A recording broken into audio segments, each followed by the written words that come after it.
اور تیسرا سوال ہے بے نمازی کی قربانی قابل قبول ہے یا نہیں؟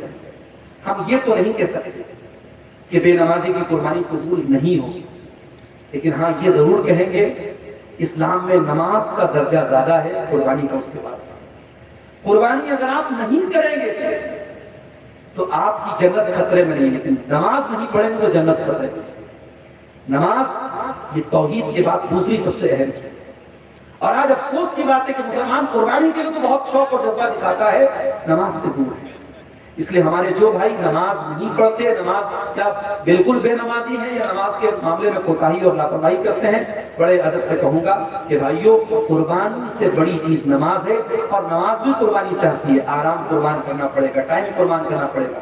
تو جانور کی قربانی کرنے سے پہلے اپنے نفس کی خواہش کی قربانی کرو اور نماز کی پابندی۔ ایک پرچی آئی ہے، اس پہ 2 سوالات ہیں، 2-3 سوالات ہیں، جواب دے کر بات ختم کرتے ہیں۔ میت کے نام سے قربانی کر سکتے ہیں یا نہیں؟ دیکھیے، میت کے نام سے قربانی کرنے کا کوئی الگ سے ثبوت تو نہیں ہے۔ یعنی ہمارے یہاں کیا ہوتا ہے کہ باپ مر گیا تو بیٹا کیا کرتا ہے، باپ کے نام سے الگ سے ایک جانور خریدتا ہے اور اس کی قربانی کرتا ہے باپ کے نام سے۔ اس کا ثبوت ہمیں کسی صحیح حدیث سے نہیں ملتا۔ البتہ اللہ کے پیارے نبی جب قربانی کرتے تھے تو وہ قربانی آپ جب دعا پڑھتے تھے تو اللہم تقبل منی ومن اہل بیتی۔ رحمۃ اللہ وبرکاتہ۔ وعلیکم السلام ورحمۃ اللہ وبرکاتہ۔ الحمدللہ نحمده ونستعینه ونستغفره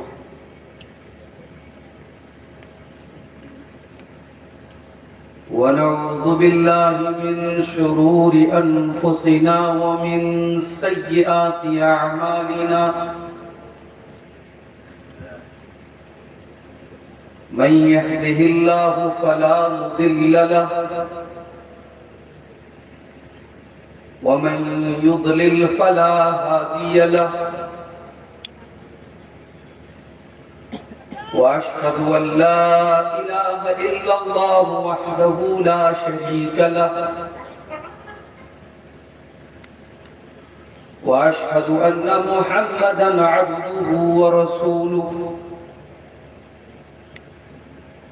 يا أيها الذين آمنوا اتقوا الله حق تقاته ولا تموتن إلا وأنتم مسلمون يا أيها الناس اتقوا ربكم الذي خلقكم من نفس واحدة وخلق منها زوجها وبث منهما رجالا كثيرا ونساء واتقوا الله الذي تساءلون به والأرحام إن الله كان عليكم رقيبا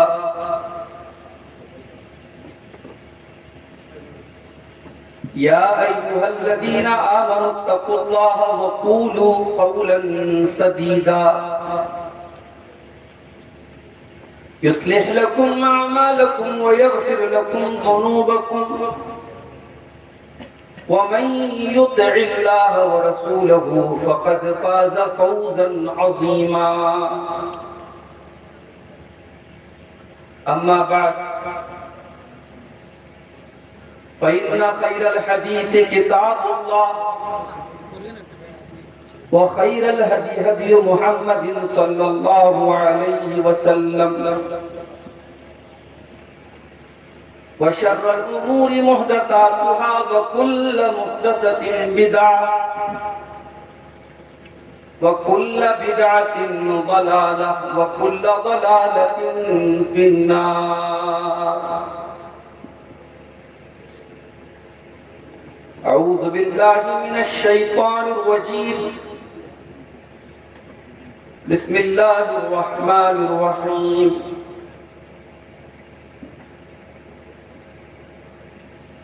ما كان إبراهيم يهوديا ولا نصرانيا ولكن كان حنيفا مسلما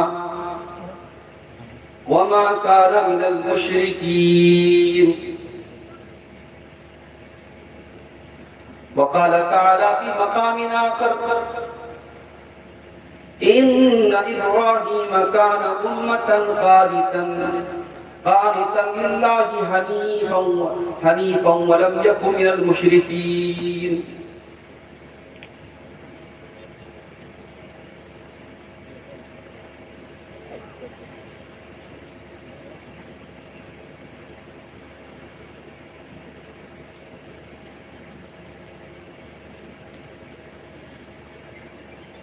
پدر بولا کہ بیٹا آج میں نے خواب دیکھا ہے.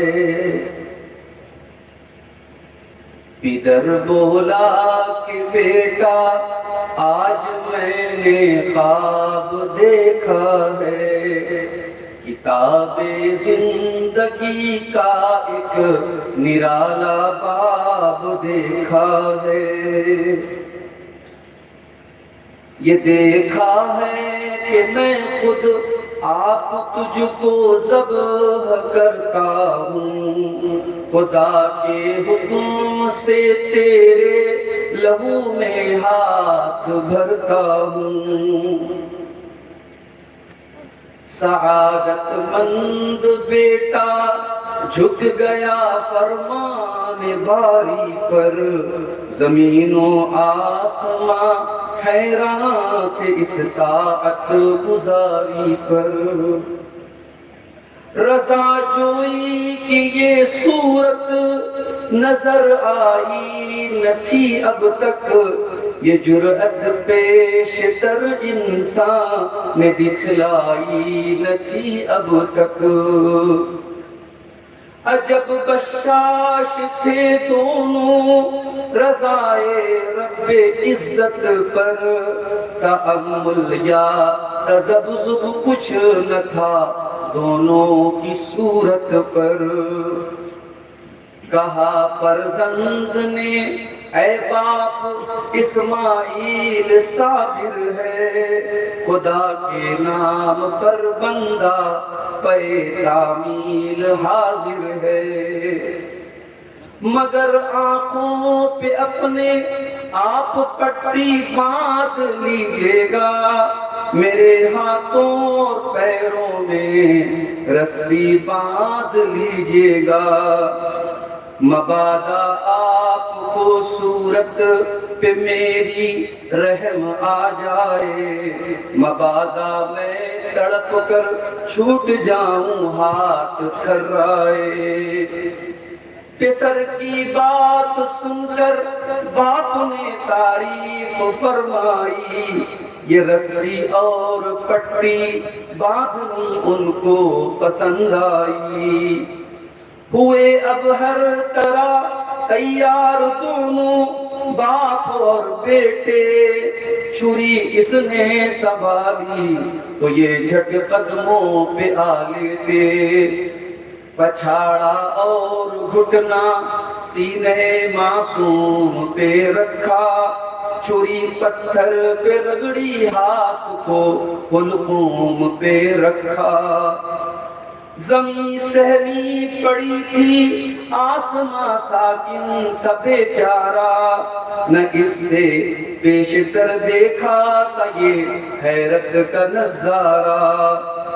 پدر تھا مطمئن بیٹے کے چہرے پہ بحالی تھی.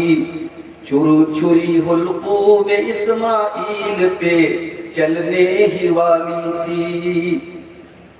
مشیت کا مگر دریائے رحمت جوش میں آیا کہ اسماعیل کا ایک رونگٹا کٹنے نہیں پایا. ہوئے جبریل نازل اور تھاما ہاتھ حضرت کا. کہا بس امتحان مقصود تھا ایثار جرأت کا. خطاب اس دن سے اسماعیل نے پایا ذبیح اللہ.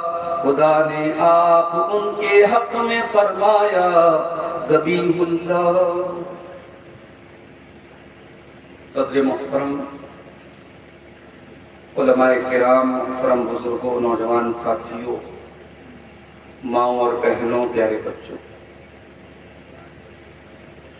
مجھے اس بات کا اندازہ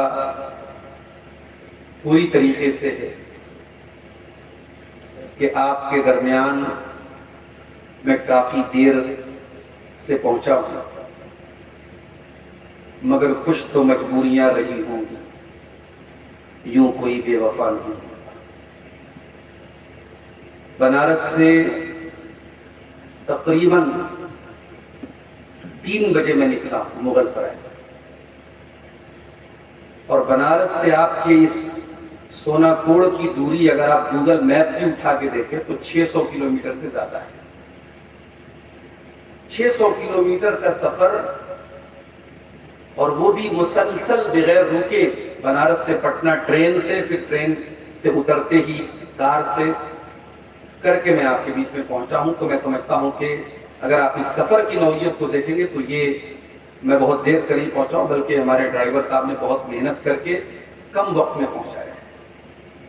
میں تو بتا رہا تھا ہم لوگ رات میں 3 بجے پہنچے، لیکن انہوں نے گاڑی راستے میں ہم لوگ کہیں چائے ناشتے کے لیے بھی نہیں رکے اور ڈائریکٹ آئے یہاں۔ ہمارے بہت ہی عزیز، بہت ہی محترم شیخ اسلم حقانی حفظہ اللہ اور ان کے بھائی جناب اجمل سلفی حفظہ اللہ، جو ہمارے کلاس فیلو ہیں، آپ دونوں بھائی کئی سال سے اس پروگرام کے لیے مجھے دعوت دے رہے ہیں، لیکن میری اپنی مجبوریاں تھیں۔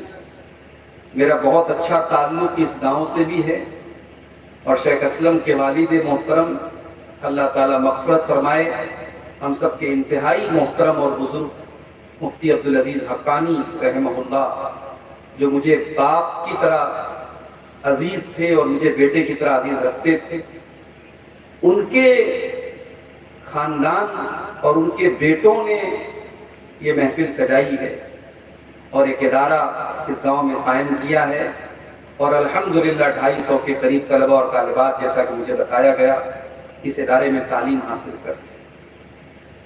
میرے بھائیوں، دنیا میں بڑے لوگوں کے ساتھ یہ مسئلہ عام طور سے ہوتا ہے کہ ان کی اولاد ان کے مشن کو آگے نہیں بڑھاتا۔ بہت سارے لوگوں کو آپ دیکھیں گے، انہوں نے ایک علم حاصل کیا، انہوں نے ایک نام کمایا، مگر ان کی اولاد ان کے منہج پہ، ان کے طریقے پر قائم نہیں ہے۔ لیکن بہت اس میں خوش نصیب ایسے بھی ہوتے ہیں جو اپنے والد کے مشن کو آگے بڑھاتے ہیں، ان کے علم کو آگے بڑھاتے ہیں، ان کے آثار کو زندہ رکھتے ہیں۔ اس معاملے میں مبارکباد دوں گا ان دونوں بھائیوں کو، انہوں نے اپنے والد محترم کی حیات و خدمات پر علماء سے، یعنی آج کے دور میں کسی سے ایک لائن لکھوانا بڑا مشکل کام ہے۔ مفتی عبدالعزیز حقانی رحمۃ اللہ علیہ کا تعلق جماعت کے تقریباً تمام علماء سے تھا۔ ان علماء سے ان کی زندگی کے بارے میں انہوں نے مضامین لکھوائے اور اس کو باقاعدہ کتابی شکل میں چھپوایا۔ اس کے بعد کئی کتابیں مفتی عبدالعزیز حقانی رحمہ اللہ کی انہوں نے چھپوائی بھی ہیں، آگے بھی کچھ ان کے ارادے ہیں۔ ظاہر ہے کہ یہ سارا کام اس لیے ہے کہ ان کے والد کا جو علم تھا، انہوں نے جو امت کا درد ان کے دل میں تھا، امت کے مسائل پر جو گہری نظر تھی ان کی، اس کو آنے والی نسلیں بھی جانے، کہیں ایسا نہ ہو کہ ان کے جانے کے بعد ان کا علم چلا جائے۔ یہ درد اور یہ تڑپ تھی جس نے ہمارے ان دونوں علماء کو، چاہے وہ ہمارے اسلم حقانی صاحب ہوں یا ان کے چھوٹے بھائی جناب اجمل سلفی صاحب ہوں، ان دونوں بھائیوں نے بڑی محنت کے ساتھ اپنے والد کے علم کو باقی رکھا ہے۔ میں دعا کرتا ہوں اللہ تعالیٰ ان دونوں بھائیوں کو اپنے والد محترم کے نقش قدم پہ چلنے کی توفیق عطا فرمائے، ان کے علم کا صحیح معنوں میں وارث بنائے۔ یہ ادارہ مفتی حقانی رحمۃ اللہ علیہ کا سمجھیے ان کی یادگار ہے۔ اس ادارے کا تعاون، اس ادارے کا سپورٹ ہم سب کی اخلاقی اور دینی ذمہ داری ہے۔ میں بڑے ادب سے گزارش کرتا ہوں، آپ جانتے ہیں اس علاقے میں جلسے جو ہوتے ہیں اداروں کے چندوں اور تعاون کے لیے ہوتے ہیں، اچھا نہیں لگتا کہ میں تقریر کو چھوڑ کے آپ سے بار بار چندے کی اپیل کروں۔ آپ خود سمجھدار ہیں اور عقل مند ہیں، اشاروں کو سمجھتے ہیں۔ آپ اس جلسے میں آئے ہیں تو ضرور اس ادارے کا تعاون کریں گے، یا آگے بھی آپ اس ادارے کا تعاون کرتے رہیں گے۔ ہم اللہ تعالیٰ سے دعا کرتے ہیں کہ جو الفلاح سوسائٹی کے نام سے جو سوسائٹی چل رہی ہے اور اس کے اندر میں جو ادارے چل رہے ہیں، اللہ تعالیٰ ان اداروں کو دین دنیا رات چوگنی ترقی عطا فرمائے۔ رب العالمین یہاں سے پڑھنے والے طلبہ اور طالبات کو دین کا سچا خادم بنائے، اور جو علماء کے بیانات آپ نے اب تک سنے ہیں، رات کے تقریباً 2 بجنے والے ہیں، آپ عشاء کے بعد سے مسلسل بیانات اور تقریریں سن رہے ہیں، اللہ تعالیٰ ان بیانات پر، ان تقریروں پر، ان قرآن و حدیث کی باتوں پر کہنے والوں کو، سننے والوں کو سب کو عمل کی توفیق عطا فرمائے، آمین۔ میرے بھائیوں، قرآن کی جو آیت میں نے آپ کے سامنے پڑھی ہے اور جو نظم میں نے آپ کے سامنے پڑھی، اس سے آپ نے یہ اندازہ لگا لیا ہوگا کہ آج کی ہماری گفتگو اللہ کے ایک بہت ہی عظیم نبی اور پیغمبر حضرت ابراہیم علیہ السلام کی زندگی اور ان کی سیرت کے کچھ پہلوؤں پر ہونے والی ہے۔ اور میں اس لیے اس موضوع کو آج اٹھانا چاہتا ہوں کیونکہ ہمارا دوسرا تہوار عید الاضحیٰ کا تہوار بہت قریب ہے۔ 7 یا 8 جون کو، آج سے تقریباً 15-16 دن کے بعد ہم دوسرا تہوار منائیں۔ یہ تہوار بھی ابراہیم علیہ السلام سے جڑا ہوا ہے۔ اس کے بعد آپ دیکھیے کہ اس وقت دنیا کے کروڑوں مسلمان اپنے اپنے ملک سے، اپنے اپنے شہر سے نکل کر حج بیت اللہ کے لیے مکہ پہنچ رہے ہیں۔ حج کی یہ سعادت ہر مسلمان کے دل میں ایک ارادہ ہوتا ہے کہ اللہ مجھے بھی اس لائق بنائے کہ میں حج کروں۔ اس حج کی شروعات بھی اگر ہم دیکھیں تو ابراہیم علیہ السلام سے، اللہ تعالیٰ نے ابراہیم علیہ السلام کو ہی حکم دیا تھا، وَأَذِّن فِي النَّاسِ بِالْحَجِّ، اے ابراہیم تو اعلان کر دے لوگوں میں حج کرو۔ اس زمانے میں ایڈورٹیزمنٹ نہیں تھا، اس زمانے میں میڈیا نہیں تھی، اس زمانے میں اخبار نہیں چھپتے تھے، انٹرنیٹ کا دور نہیں تھا، اور اللہ نے ابراہیم سے کہا وَأَذِّن فِي النَّاسِ بِالْحَجِّ يَأْتُوكَ رِجَالًا وَعَلَىٰ كُلِّ ضَامِرٍ، اے ابراہیم تو اعلان کر دے اللہ کے گھر کے حج کا۔ اللہ کا کام ہے لوگوں کو کیسے پہنچائے گا، لوگ آئیں گے اس گھر کی زیارت کرنے، لوگ آئیں گے اس گھر کا طواف، اور دنیا نے دیکھا اخلاص کی بنیاد پر جو آواز نکلتی ہے میرے پیارے ساتھی، اس آواز میں اللہ برکت دیتا ہے۔ ابراہیم نے اپنی کمزور آواز میں کئی ہزار سال پہلے اللہ تعالیٰ کے حج کی طرف بلایا تھا، خانہ کعبہ کی طرف بلایا تھا۔ اللہ نے اس اخلاص والی آواز کو ایسا قبول کیا کہ دنیا کے کروڑوں مسلمانوں کے دل آج مچلتے ہیں کہ کیسے ہم وہاں پہنچ جائیں، کیسے ہم اللہ کے گھر میں پہنچ جائیں۔ حج کرنے والوں کی تصویریں دیکھ کر، ان کی ویڈیو دیکھ کر ہمارے اور آپ کے دل بھی مچلتے ہیں۔ جس کے پاس دولت ہے وہ بھی تڑپتا ہے، جس کے پاس دولت نہیں وہ بھی تڑپتا ہے کہ اے اللہ اس لائق بنا دے۔ ابھی ہمارے ایک رشتہ دار ہیں، ایک عزیز ہیں ہمارے، ان کے بارے میں بتانے لگے ایک صاحب، ان کو کوئی بیماری ہے، کوئی آپریشن ہونے والا ہے، انہوں نے تڑپ کر کے اپنی بیوی سے کہا کہ اے اللہ زندگی میں کم سے کم حج کی سعادت مجھے عطا۔ بہت سارے لوگوں کو دیکھا گیا، حج کا ارادہ کیا، لیکن نہیں تھا ان کی تقدیر میں حج۔ کوئی نہ کوئی مصیبت آ گئی، کوئی نہ کوئی پریشانی آ گئی، موت آ گئی، اللہ کو پیارے ہو گئے، حج نہیں کر سکتے۔ اسی لیے علماء کہتے ہیں کہ اگر آپ کے پاس حج کرنے کی استطاعت ہے تو دیر مت کیجیے، آپ جلد سے جلد حج کر دیجیے۔ تو ابراہیم علیہ السلام کا بہت گہرا تعلق حج سے بھی ہے اور قربانی سے بھی ہے۔ اور ایک بات میں آپ کو اور بتا دوں، ذی القعدہ کے مہینے کی آخری تاریخیں چل رہی ہیں، 4-5 دنوں کے بعد چاند نظر آئے گا، اور ذی الحجہ کا مہینہ جو اسلامی کیلنڈر کا 12واں مہینہ ہے، لاسٹ مہینہ ہے، وہ شروع ہونے والا ہے۔ اور مجھے بہت افسوس کے ساتھ کہنا پڑتا ہے کہ اسلام میں جس طریقے سے رمضان کے ایام کی بہت فضیلت ہے، اسی طریقے سے ذی الحجہ کے شروع کے 10 دنوں کی بھی بہت زیادہ فضیلت ہے۔ بلکہ قرآن کریم میں اللہ تعالیٰ نے سورہ فجر میں جو قسم کھائی ہے، وَالْفَجْرِ وَلَيَالٍ عَشْرٍ، قسم ہے فجر کی اور قسم ہے 10 راتوں کی۔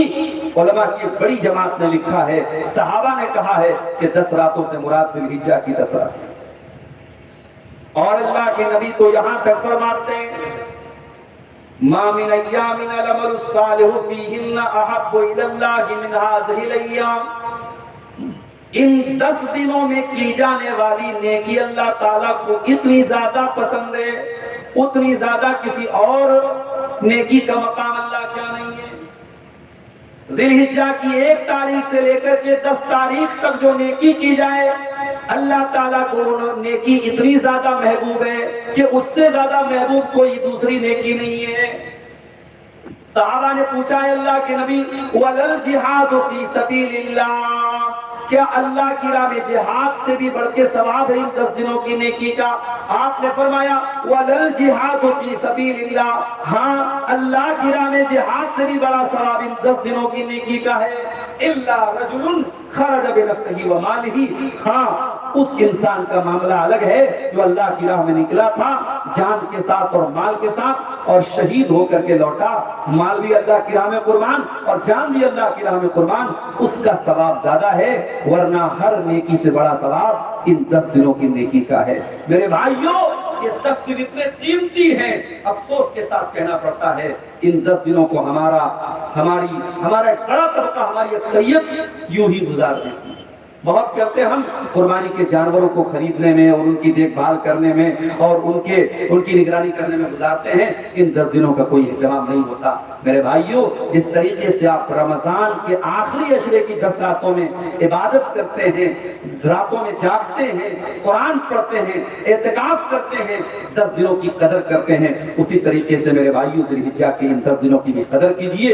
یہ بہت قیمتی ایام ہے اور علماء نے لکھا ہے یہ اس لیے قیمتی ہے کیونکہ شریعت میں جتنی ٹاپ کی عبادتیں ہیں وہ ان 10 دنوں میں اکٹھا ہو جاتی ہیں۔ پوچھئے کیسے؟ انہی 10 دنوں میں اللہ کے گھر کا حج کیا جاتا ہے، انہی 10 دنوں میں قربانی کی جاتی ہے، اور 9 ذی الحجہ کو ہم اور آپ عرفہ کا روزہ رکھتے ہیں ساری دنیا کے مسلمان۔ تو گویا کہ اگر ہم غور کریں تو اسلام کے اندر جو ٹاپ کی عبادتیں ہیں، روزہ بھی رکھا جا رہا ہے، قربانی بھی ہو رہی ہے، عبادت بھی ہو رہی ہے، صدقہ خیرات بھی ہو رہا ہے، غریبوں کو گوشت بھی دیا جا رہا ہے، یہ ساری ٹاپ کی عبادتیں ان 10 دنوں میں اکٹھا ہوتی ہیں۔ اسی لیے اللہ تعالیٰ نے ان 10 دنوں کو سال میں سب سے افضل دن قرار دیا ہے، اور یہ بات بھی علامہ ابن تیمیہ وغیرہ نے لکھی ہے کہ رمضان کے آخری عشرے کی 10 راتیں سال کی سب سے افضل راتیں ہیں، اور یہ 10 دن سال کے سب سے افضل ہیں۔ میرے بھائیوں، ہم اور آپ قربانی کا جانور اب لائیں گے، بہت سے لوگ لا بھی چکے ہوں۔ میرے پاس کئی دنوں سے فون آ رہا ہے اور ہر سال آتا ہے، مولوی صاحب قربانی کا جانور لایا ہوں، اس کی پونچھ کٹ گئی، اس کی سینگ ٹوٹ گئی، اس کو چوٹ لگ گئی، قربانی ہوگی کہ نہیں؟ بہت اچھی بات ہے۔ ایک آدمی کو اگر اس بات کی فکر ہے کہ اس کی قربانی کے جانور میں کوئی عیب تو نہیں ہے، اس کی قربانی قبول ہوگی کہ نہیں ہوگی، اگر اس بات کی چنتا اور فکر ہے، بہت اچھی بات ہے، مگر افسوس کے ساتھ کہنا پڑتا ہے قربانی کے جانور میں عیب ہے تو قربانی قبول نہیں ہوگی، اور قربانی کرنے والے میں ہزاروں عیب ہیں۔ وہ ریاکار بھی ہے، وہ زناکار بھی ہے، وہ بے نمازی بھی ہے، وہ حرام خور بھی ہے، وہ سود خور بھی ہے، لیکن اس کے دل میں ایک بار یہ خیال نہیں آتا اتنے عیب میرے اندر ہے، میری قربانی قبول ہوگی کہ نہیں ہوگی۔ بکرے کی سینگ ٹوٹ جائے، بکرے کی پونچھ کٹ جائے، بکرے کو چوٹ لگ جائے تو مولویوں سے مسئلہ پوچھتا ہے، اپنے بارے میں غور نہیں کرتا کہ میرے اندر عیب نہیں، میرے اندر کمی نہیں، میرے اندر مسٹیک نہیں، میرے اندر تو بلنڈر سے بڑے بڑے گناہ میں کر رہا ہوں، کبیرہ گناہوں کا ارتکاب کر رہا ہوں، میں اللہ کو کیا منہ دکھاؤں گا، اور میری قربانی اور میری نیکیاں اللہ کیا کیسے قبول ہوگی؟ میرے پیارے ساتھیوں، ہم اس طریقے سے کیوں نہیں سوچتے؟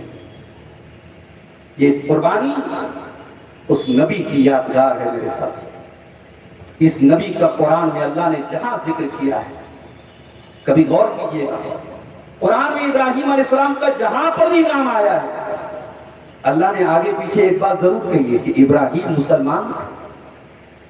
بھائی یہ بات کہنے کی کیا ضرورت تھی؟ یہ تو سب کو پتا ہے، ابراہیم کوئی کافر نہیں تھے، ابراہیم کوئی مشرک نہیں تھے، اللہ بار بار قرآن میں یہ کیوں کہہ رہا ہے کہ ابراہیم مسلمان تھا؟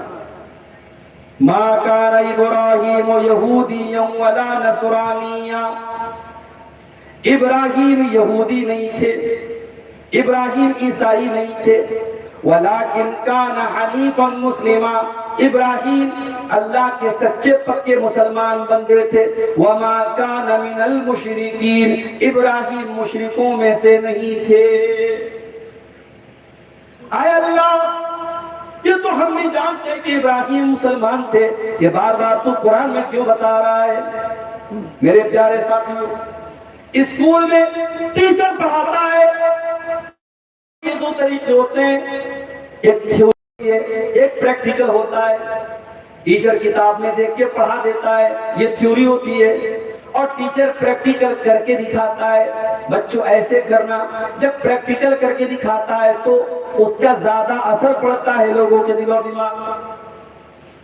میرے پیارے بھائیوں، اسلام کیا ہے؟ اسلام کی تھیوری کیا ہے؟ قرآن اور حدیث ہے۔ اسلام کس کو بولتے ہیں؟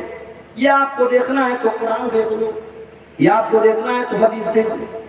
لیکن اسلام پریکٹیکل اگر دیکھنا ہے، اسلام پر عمل کیسے کیا جائے، اسلام کو فالو کیسے کیا جائے، تو قرآن کہتا ہے اسلام کو پریکٹیکل اگر دیکھنا ہے تو ابراہیم کو دیکھ لو۔ ما کان ابراہیم یہودیا ولا نصرانیا، وہ لوگوں، ابراہیم سچا پکا مسلمان تھا۔ اے یہودیوں، آپ جانتے دنیا کی 2/3 آبادی ابراہیم سے محبت کرتے، ہم تو کرتے ہیں، کرتے ہیں، یہودی بھی کرتے ہیں۔ یہودی اپنا باپ قرار دیتے ہیں، عیسائی اپنا باپ قرار دیتے ہیں، عیسائی بھی محبت کرتے ہیں، یہودی بھی محبت کرتے ہیں۔ لیکن قرآن کیا کہتا ہے؟ اے یہودیوں، تم کس منہ سے ابراہیم کی محبت کا دعویٰ کرتے ہو؟ تم تو شرک کرتے ہو، تم تو اللہ کا بیٹا قرار کاٹا ہے۔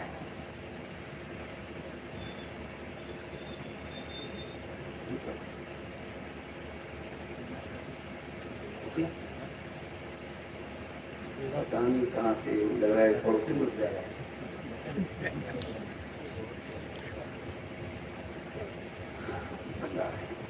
کیڑے تھے۔ اللہ فرماتا ہے یہودیوں، تم یہ دعویٰ کرتے ہو کہ ابراہیم کے چاہنے والے، کس منہ سے دعویٰ کرتے ہو؟ تم مکار ہو، تم ایک نمبر کے مشرک ہو، تم اہل توحید کے دشمن ہو، اور میرا ابراہیم تو امام الموحدین ہے، امام المسلمین ہے۔ ابراہیم تو سچا پکا مسلمان ہے، ابراہیم نے کبھی توحید سے سمجھوتا نہ کیا، کبھی غیر اللہ کے آگے سر نہ جھکایا۔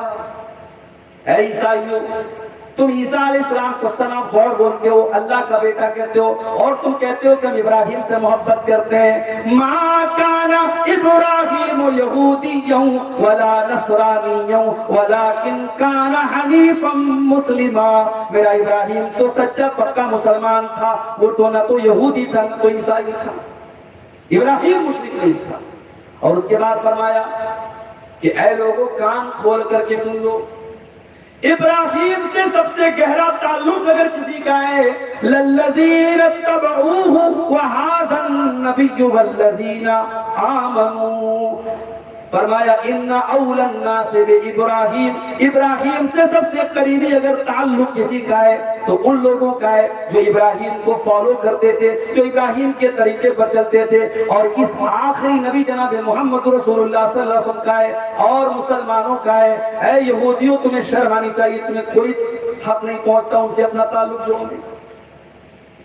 یہ تو وہی والی بات ہوتی، کوئی قبر پہ سجدہ کرے اور کہے کہ صاحب میں نبی کا عاشق ہوں، نبی سے محبت کرنے والا ہوں، یہ ہوں اور مسعود کی تعریف۔ ارے جب کچھ قبر پرستی میں لگتا ہے تو کس منہ سے نبی سے محبت کا دعویٰ کرے؟ جس کی گردن، جس کی پیشانی قبروں اور مزاروں پر جھکتی ہو، اور وہ یہ کہے کہ میں مصطفیٰ کا چاہنے والا ہوں، بہت بڑا مکار اور جھوٹا ہے۔ ارے میرے مصطفیٰ، میرے نبی، میرے محمد صلی اللہ علیہ وسلم تو اپنے انتقال کے پہلے اپنی امت کو قبر پرستی سے روکتے ہیں۔ حضرت عائشہ فرماتی ہیں اللہ کے پیارے نبی اپنے مرض الموت میں، اس بے چینی کی عالم میں، جب آپ چادر کو کبھی اوڑھ لیتے تھے کبھی پھینک دیتے تھے، اس بے قراری کے عالم میں آپ نے کیا فرمایا؟ لعن اللہ الیہود والنصارى اتخذوا قبور انبیائہم مساجد، اللہ کی لعنت ہو یہود و نصارہ کے اوپر، انہوں نے اپنے نبیوں کی قبروں کو سجدہ کرنے کی جگہ بنا لیا۔ تو قبر پرست اگر یہ بولے کہ میں نبی کا چاہنے والا ہوں تو کتنا بڑا جھوٹا دعویٰ ہے۔ عیسائی بولے کہ میں ابراہیم کا ماننے والا ہوں، ارے جب تو عیسیٰ کو اللہ کا بیٹا مانتا ہے تو کس منہ سے ابراہیم کے ساتھ اپنا رشتہ جوڑتا ہے؟ ابراہیم تو توحید والے تھے، صاف ستھری توحید والے۔ ابراہیم کی توحید ون سائیڈڈ تھی، ابراہیم کی توحید میں کوئی سافٹنس نہیں تھی، کوئی اس میں مفاہمت نہیں تھی، کوئی کمپرومائز نہیں، توحید میں کبھی کوئی سمجھوتا نہیں۔ آج افسوس کی بات ہے ہم اس لیول پر پہنچ چکے ہیں، اس مقام پر پہنچ چکے ہیں کہ ہماری بہو بیٹیاں کسی کے پیار اور محبت کے نام پہ اسلام کو تیارنے کو تیار ہیں۔ ابھی آج میں نے ایک نیوز پڑھی، جگہ کا نام میں بھول رہا ہوں، ایک مسلمان لڑکی مرتد ہوتی ہے، غیر مسلم لڑکے سے شادی کرتی ہے، 4 سال تک وہ لڑکا اس کے ساتھ استحصال کرتا ہے، اس کے جسم کے ساتھ کھیلتا ہے، اور اس کے بعد دوسری شادی کرنے لگتا ہے، اور جب یہ منع کرتی ہے تو الٹے اسی لڑکی کے خلاف کیس کرتا ہے اور کہتا ہے یہ لو جہاد کا مجھ کو شکار بنا رہی تھی اور اس نے ناٹک کیا تھا اور یہ اسلام کو چھوڑا تھا، اس نے مجھے پھنسانے کے لیے الٹے لڑکی کے خلاف کیس کر دیتا ہے۔ اور یہ نیوز جب اخبار میں آتی ہے تو میں نے فیس بک پر کہیں پڑھا کہ اس نیوز کے ساتھ یہ بات لکھی تھی، وَتُعِزُّ مَن تَشَاءُ وَتُذِلُّ مَن تَشَاءُ، عزت کا مالک اللہ ہے، تو نے اسلام کو چھوڑا تھا، تو نے ایمان کو چھوڑا تھا، آج اللہ نے تجھے ذلیل کر دیا، اور یہ ہر اس انسان کا انجام ہونے والا ہے جو اسلام اور ایمان کو چھوڑ کے مرتد ہو جاتا ہے۔ ایمان کو اتنی حقیر چیز نہیں ہے میرے ساتھ، کوئی پیار اور محبت کے نام پہ اسلام کو چھوڑا، اسلام کے لیے گردنیں کٹائی گئی ہیں، اسلام کے لیے جانیں دی گئی ہیں، اسلام کے لیے مال، اسباب، گھر بار، وطن، بال بچے سب چھوڑے گئے ہیں، اور صحابہ کرام نے یہ کام کیا ہے میرے پیارے صاحب۔ تو ابراہیم علیہ السلام کی زندگی سے ہمیں یہ سبق ملتا ہے کہ توحید کو نہیں چھوڑنا۔ ان ابراہیم کان امۃ قانتا للہ حنیفا، ابراہیم اللہ کے سچے پکے مسلمان بندے تھے، ابراہیم اکیلے ایک امت کے برابر تھے۔ ایک کوئی امت کی توحید کو ترازو کے ایک پلے پر رکھ دیا جائے اور ابراہیم کی توحید کو ترازو کے دوسرے پلے پر رکھ دیا جائے تو ابراہیم کا پلڑا بھاری ہو جائے گا۔ ابراہیم اکیلے ایک امت کے برابر تھے، قانتا للہ، اور ابراہیم اللہ کے فرما بردار تھے۔ اللہ نے جب بھی کوئی حکم دیا ابراہیم نے اپنے سر کو جھکا دیا۔ ابراہیم اپارچونٹی دیکھ کر، موقع دیکھ کر اللہ کا حکم نہیں مانتے تھے، جب بھی اللہ کا حکم آیا ابراہیم کی گردن جھک گئی۔ قانتا للہ، ابراہیم اللہ کے وفادار بندے تھے۔ میرے بھائیوں، قربانی کرنے کے پہلے یہ سوچ لو کہ ابراہیم کا طریقہ تم نے کتنا اپنایا۔ ابراہیم وفادار تھے، ہم غدار ہیں۔ ہم سے بڑا نمک حرام کون ہے؟ جس اللہ کی دی ہوئی آکسیجن میں سانس لیتے ہیں، جس اللہ کی دھرتی پر چلتے ہیں، جس اللہ کے آسمان کے نیچے رہتے ہیں، جس اللہ کی ہواؤں سے فائدہ اٹھاتے ہیں، جس اللہ کا دیا ہوا پانی پیتے ہیں، جس اللہ کی دی ہوئی غذا کھاتے ہیں، اس اللہ بھی کتنے مسلمان 24 گھنٹے میں ایک بار بھی نہیں۔ ارے ہم سے بہتر تو وہ جانور ہے، وہ کتا ہے جس کا مالک اسے چند ہڈیاں دے دے تو مالک کے پیچھے پونچھ ہلاتا ہوا ٹہلتا ہے۔ ہم سے بہتر تو وہ گھوڑا ہے جس کا مالک اسے تھوڑا سا چارہ کھلا دے اپنے مالک کے لیے جان دے دیتا ہے۔ اسی لیے قرآن کہتا ہے والعادیات ضبحا فالموریات قدحا فالمغیرات صبحا فأثرن به نقعا فوسطن به جمعا ان الانسان لربه لکنود۔ اے میرے بندو، قسم ہے ان گھوڑوں کی جو دوڑتے دوڑتے ہانپنے لگتے ہیں، جن کی ٹاپوں سے چنگاریاں نکلتی ہیں، جو دشمن کی فوج پہ جا کے حملہ کر دیتے ہیں، دشمن کی فوج میں بیچوں بیچ جا کر کے حملہ کر دیتے ہیں۔ اے انسان ذرا اس گھوڑے سے تو وفاداری سیکھ جو اپنے مالک کے لیے اپنی جان دے دیتا ہے۔ ان الانسان لربہ لکنود، بے شک انسان اپنے رب کا بہت بڑا ناشکرا ہے۔ ابراہیم سے وفاداری سیکھو میرے ساتھ۔ ابراہیم وفادار تھا۔ آج ابراہیم کو اتنا اونچا مقام کیوں ملا؟ ہم نماز پڑھتے ہیں، نماز میں ہم درود شریف پڑھتے ہیں، درود میں ہم کیا پڑھتے ہیں؟ اللہم صلی علی محمد وعلی آل محمد کما صلیت علی ابراہیم وعلی آل ابراہیم انکا حمید مجید۔ اے اللہ تو رحم رحمتیں نازل فرما محمد صلی اللہ علیہ وسلم کے اوپر اور آپ کی آل کے اوپر، جس طریقے سے تو نے رحمتیں نازل فرمائی ابراہیم پر اور ابراہیم کی آل پر، اے اللہ تو قابل تعریف بزرگی والا ہے۔ اللہم بارک علی محمد وعلی آل محمد کما بارکت علی ابراہیم وعلی آل ابراہیم انکا حمید مجید۔ اے اللہ تو برکت نازل فرما محمد صلی اللہ علیہ وسلم کے اوپر اور آپ کی آل کے اوپر، جیسا کہ تو نے برکتیں نازل فرمائی ابراہیم پر اور آل ابراہیم پر۔ درود شریف میں ابراہیم کا نام لیتے ہیں، کچھ تو خاص بات ہے ابراہیم کے اندر، کچھ تو اسپیشل ہے کہ ہم درود پڑھتے ہیں اپنے نبی کے اوپر اور نام ابراہیم کا بھی لیتے ہیں کہ اے اللہ تو ویسے برکت نازل فرما جیسی برکت تو نے ابراہیم پر نازل فرمائی۔ اب میرا جملہ نوٹ کر لو، آج اولاد سے ہم محبت کرتے ہیں نا، ہائے ہائے کتنی محبت کرتے ہیں۔ ابھی شیخ جمیل اختر صاحب بیٹیوں پر ایک نظم پڑھ رہے ہیں۔ ایک دن ہمارے مدرسے میں ایک آدمی آیا، بیمہ والا، وہ آتے ہیں نا لائف انشورنس والے، LIC والے، اس کو کسی نے بتا دیا عبدالغفار صاحب کی 3 بیٹیاں میرے پاس آئے۔ کہا کہ ارے مولوی صاحب آپ کو 3 بیٹیاں ہیں، شادی کے ٹائم آپ کو بہت پیسہ چاہیے، تینوں کے نام پر آپ پالیسی لے لیجئے۔ میں نے کہا تو یہاں سے چلا جا بھائی، بیٹی والوں کو اتنا مظلوم بنا دیتے ہیں دنیا والے، ایسا لگتا ہے کہ بیٹی نہیں بوجھ آ گئی۔ بیٹی کے نام پر کوئی LIC لے رہا ہے، کوئی پراپرٹی خرید کے رکھے ہوئے ہے، کوئی ابھی سے ہی سونا بہت مہنگا ہو رہا ہے، سونا لے کے رکھ لو، بیٹی کی شادی کے ٹائم دینا پڑے۔ اتنی فکر ہے بیٹی کے مستقبل۔ ابراہیم نے ہمیں ایک سبق یہ بھی دیا ہے میرے بھائی، اولاد کی فکر ہے تو سونے کی تیاری مت کرو، پراپرٹی کی تیاری مت کرو، انشورنس کی پالیسیاں مت لو۔ اگر واقعی اولاد کی فکر ہے تو اولاد کی آخرت کی فکر، اولاد کے عقیدے کی فکر۔ تمہاری اولاد کل سونے اور چاندی میں نہا بھی جائے لیکن اگر اپنے ایمان سے ہاتھ دھو دے، اپنے عقیدے سے ہاتھ دھو دے، میرے پیارے ساتھیوں کل قیامت کی جہنم کی آگ میں جلے گی۔ کیا تم یہ گوارا کرو گے کہ میں تو جنت میں چلا جاؤں، میں تو توحید والا ہو کر کے جنت میں چلا جاؤں، میرا سگا بیٹا، میری سگی بیٹی، میرا خاندان، میرا پریوار جہنم کی آگ میں جل جائے؟ یا ایھا الذین آمنوا قوا انفسکم واہلیکم نارا، اے ایمان والو اپنے آپ کو اور اپنے پریوار کو جہنم کی آگ سے بچاؤ۔ کیا تم یہ گوارا کرو گے کہ تمہارا پریوار جہنم کی آگ میں جائے؟ اگر گوارا نہیں کرو گے تو اپنے آپ کو بھی جہنم کی آگ سے بچاؤ اور اپنے بچوں کو بھی جہنم کی آگ سے بچاؤ۔ ابراہیم کو جب بھی فکر تھی، اپنے بچوں کے ایمان کی فکر تھی، اپنے بچوں کی عقیدے کی فکر تھی، کیا دعا کرتے ہیں؟ وَجُنُبْنِي وَبَنِيَّ أَن نَّعْبُدَ الْأَصْنَامَ، اے اللہ تو مجھے بھی شرک سے بچانا اور میرے بچوں کو، میرے بیٹوں کو، میری آنے والی نسلوں کو تو شرک سے بچانا۔ اپنی آنے والی نسلوں کی فکر کی ابراہیم علیہ السلام، ان کی توحید کی فکر کی۔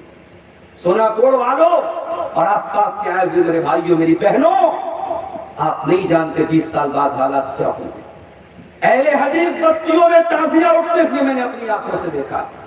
علماء نہیں ہیں، مدرسے نہیں ہیں، کوئی بتانے والا نہیں ہے، کوئی رہنمائی کرنے والا نہیں ہے۔ اہل حدیثوں کے شادیوں میں بینڈ باجے بج رہے ہیں، آپ کٹیہار کے اور پورنیہ کے علاقوں میں جا کے مالدہ کے قریب کے بعض علاقوں میں اہل حدیثوں کا تعویذ بھی ہو رہا ہے، مزاروں اور قبروں پہ اہل حدیث کے گھر کا بچہ جا رہا ہے۔ یہ کیوں ہو رہا ہے؟ علم نہیں ہے، علم نہیں ہے، کوئی بتانے والا نہیں، کوئی رہنمائی کرنے والا نہیں۔ 20 سال بعد آپ کی نسل کا کیا ہوگا آپ نہیں جانتے۔ اس لیے ابھی سے فکر کرو میرے بھائی، بچوں کو اسکول میں پڑھاؤ، میں منع نہیں کرتا، مگر اپنے بچوں کو اسکول کی تعلیم کے ساتھ ساتھ کم سے کم دین کی اتنی تعلیم دے دو اپنے بچوں کو، اپنی بچیوں کو، کہ دنیا کا کوئی طوفان آ جائے ان کو ان کی توحید سے نہ ہٹا سکے، ان کی عقیدے کی اور ان کی توحید کی بنیاد پہ اتنا مضبوط کر دو۔ یہ سبق بھی ہمیں ابراہیم علیہ السلام نے۔ اور کبھی غور کرنا، قرآن میں ابراہیم علیہ السلام کی جہاں پر بھی کوئی دعا بیان ہوئی ہے، انہوں نے اپنی اولاد کی نظر دعا کی۔ ہم لوگ اپنی اولاد کے لیے کیا دعا کرتے ہیں؟ اللہ میری اولاد کو صحت دے دے، تندرستی دے دے، اے اللہ میری اولاد کو برکت دے دے، مال دے دے، زمین دے دے، جائیداد دے دے۔ ابراہیم کیا دعا کرتے ہیں؟ رب اجعلنی مقیم الصلاۃ ومن ذریتی ربنا وتقبل دعاء، پروردگار تو تو مجھے نماز کا پابند بنا دے اور میرے بچوں کو بھی تو نماز کا پابند بنا دے اور میری دعا قبول کر۔ اپنے دودھ پیتے بچے اسماعیل کو جب مکہ چھوڑ کے جانے لگے، کچھ دور پہنچے، بیٹا نظر سے اوجھل ہو گیا، بیوی نظر سے اوجھل ہو گئی۔ ابراہیم اللہ کی بارگاہ میں ہاتھ اٹھا کے کیا دعا کرتے ہیں؟ ربنا انی اسکنت من ذریتی بواد غیر ذی زرع عند بیتک المحرم ربنا لیقیموا الصلاۃ۔ پروردگارا، اپنے بچے کو، اپنی بیوی کو اس بے آب ہو گیا سرزمین میں چھوڑ کے جا رہا ہوں، اے اللہ تو توفیق دینا وہ یہاں نماز قائم کرے۔ ربنا لیقیموا الصلاۃ، اے اللہ توفیق عطا فرما۔ فاجعل افئدة من الناس تهوی الیہم، اور اے اللہ تو لوگوں کے دلوں میں ان کی محبت ڈال دے، اس جگہ کی محبت ڈال دے، لوگوں کے دلوں میں یہاں کا اٹریکشن ڈال دے، یہاں کی کشش ڈال دے، یہاں کی محبت ڈال دے۔ ابھی میں نیپال گیا تھا، ایک برج تھا وہاں پہ، تو رسیوں کا برج تھا، نیچے سے میں نے دیکھا بہت اونچائی پہ تھا، میری ہمت نہیں پڑی وہاں جانے، لیکن ہمارے ایک ساتھی تھے، انہوں نے کہا مولانا آپ اتنی دور آئے ہیں نیپال میں، چلیے اس برج پہ چلتے ہیں۔ میں گیا اوپر، بہت لمبی، اچھا چڑھائی جب چڑھتے ہیں تو ہم ہانپنے بھی لگتے ہیں، طاقت بھی لگتی ہے۔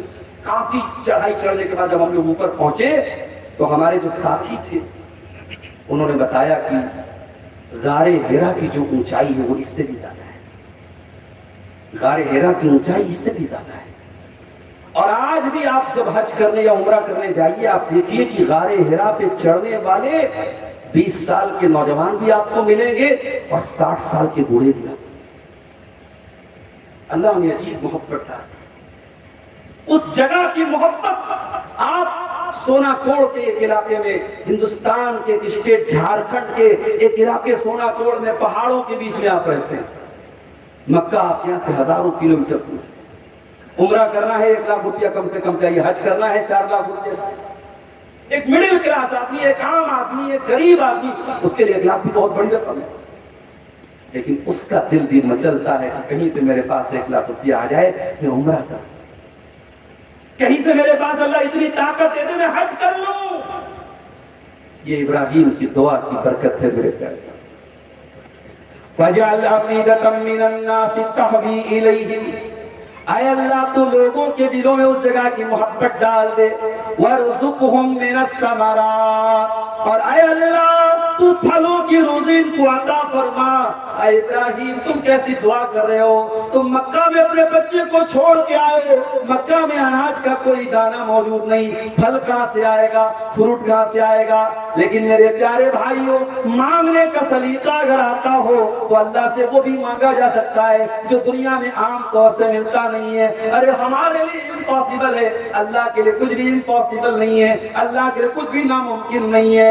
ابراہیم اپنے بچے کو مکہ چھوڑ کے آئے ہیں، مکہ میں اناج کا کوئی دانہ نہیں ہے، کوئی پھل نہیں ہے، کوئی فروٹ نہیں ہے، اور ابراہیم کیا دعا کرتے ہیں؟ وَارْزُقْهُم مِّنَ الثَّمَرَاتِ، اے اللہ میری آنے والی نسلوں کو، میری اولاد کو تو پھلوں کی روزی عطا فرما۔ آج بھی مکہ میں دنیا کا ہر پھل آپ کو مل جائے گا، اتنا بہترین پھل آپ کو انڈیا میں نہیں ملے گا جتنا وہاں مل جائے گا۔ دنیا کے مختلف علاقوں کے امپورٹڈ پھل آپ کو، کوئی پھل جرمنی سے آ رہا ہے، کوئی پھل امریکہ سے آ رہا ہے، کوئی پھل اٹلی سے آ رہا ہے، انڈیا سے کوئی پھل جا رہا ہے، کوئی بنگلہ دیش سے، دنیا کے مختلف کنٹریز سے پھل فروٹ، وہاں دنیا کے سارے پھل آپ کو مل جائیں گے، تھوڑے مہنگے ملیں گے مگر پھل سب ملیں گے۔ یہ ابراہیم کی دعا کی برکت تھی۔ ابراہیم کو اپنی اولاد کی آخرت کی بھی فکر تھی، دنیا کی بھی فکر تھی۔ انہوں نے ابراہیم نے اپنی اولاد کی آخرت کی بھی دعا کی اور دنیا کی بھی دعا کی، اے اللہ میرے بچوں کو، میری آنے والی نسلوں کو تو پھلوں کی روزی عطا۔ پتہ یہ چلا کہ اچھا باپ وہ ہے جو اپنی اولاد کی دنیا کی بھی فکر کرے اور آخرت کی بھی فکر کرے۔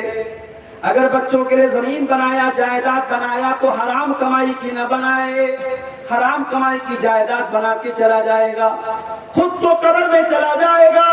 بچے سوچیں گے باپ ہمارے لیے بہت کچھ بنا کے گیا، مگر یاد رکھو میرے بھائیوں، جو حرام کا بنا کر کے گیا ہے، بچے کبھی سکھ نہ پائیں گے، کبھی چین نہ پائیں گے، ایک نہ ایک دن حرام کمائی سے بنی وہ عمارتیں گر جائیں گی، ایک نہ ایک دن حرام کمائی سے قائم کی گئی وہ دولت بچوں کو برباد کرے گی۔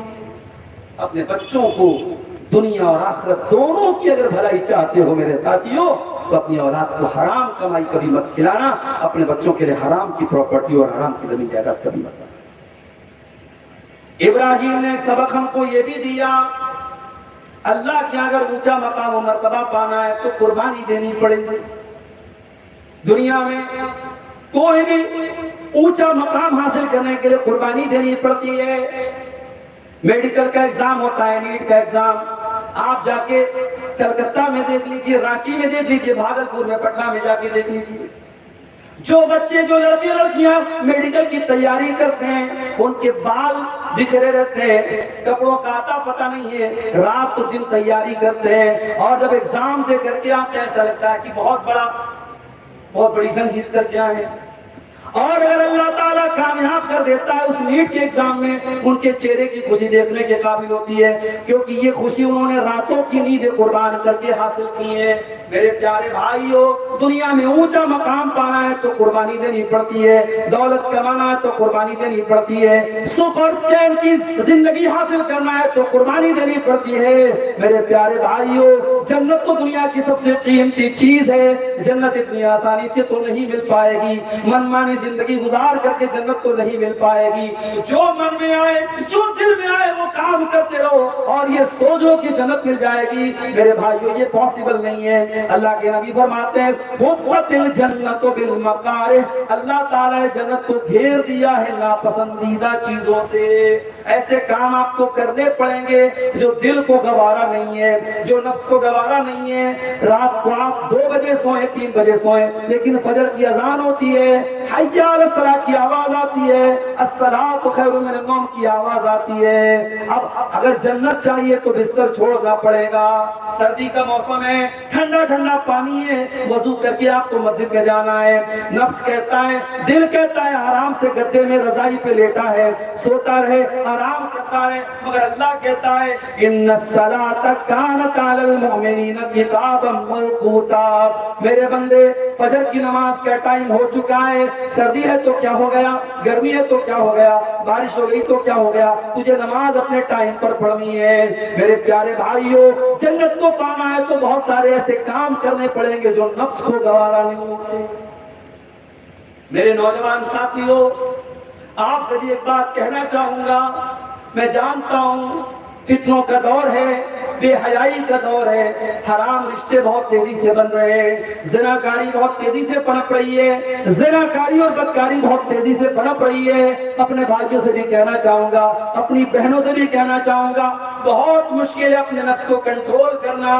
بڑی آسانی سے گناہ کا موقع مل سکتا ہے، کسی لڑکے کو لڑکی کا نمبر ملنا کوئی مشکل بات نہیں ہے، اسے چیٹنگ کرنا کوئی مشکل بات نہیں ہے، ملاقات تک ہو جانا کوئی مشکل کام نہیں ہے، مگر میرے بھائیوں، اللہ کے دین پر ایمان رکھتے ہوئے، اللہ کی جہنم سے ڈرتے ہوئے اور اللہ کی جنت کو پانے کی امید میں اپنے دامن کو گناہوں سے بچا کے رکھنا، اپنے دامن کو زنا سے بچا کے رکھنا، اپنے آپ کو ان گندگیوں سے بچا کے رکھنا مشکل کام ہے، نفس کے لیے بہت بھاری ہے۔ دل کہتا ہے سارا زمانہ تو یہی کام کر رہا ہے، مگر اپنے دل کو ان گندی چیزوں سے بچا کے رکھنا، تبھی جنت ملے گی۔ میرے پیارے ساتھیوں، اللہ کے نبی فرماتے ہیں حفت الجنت بالمکارہ، جنت کو اللہ تعالیٰ نے گھیر دیا ہے ناپسندیدہ چیزوں سے۔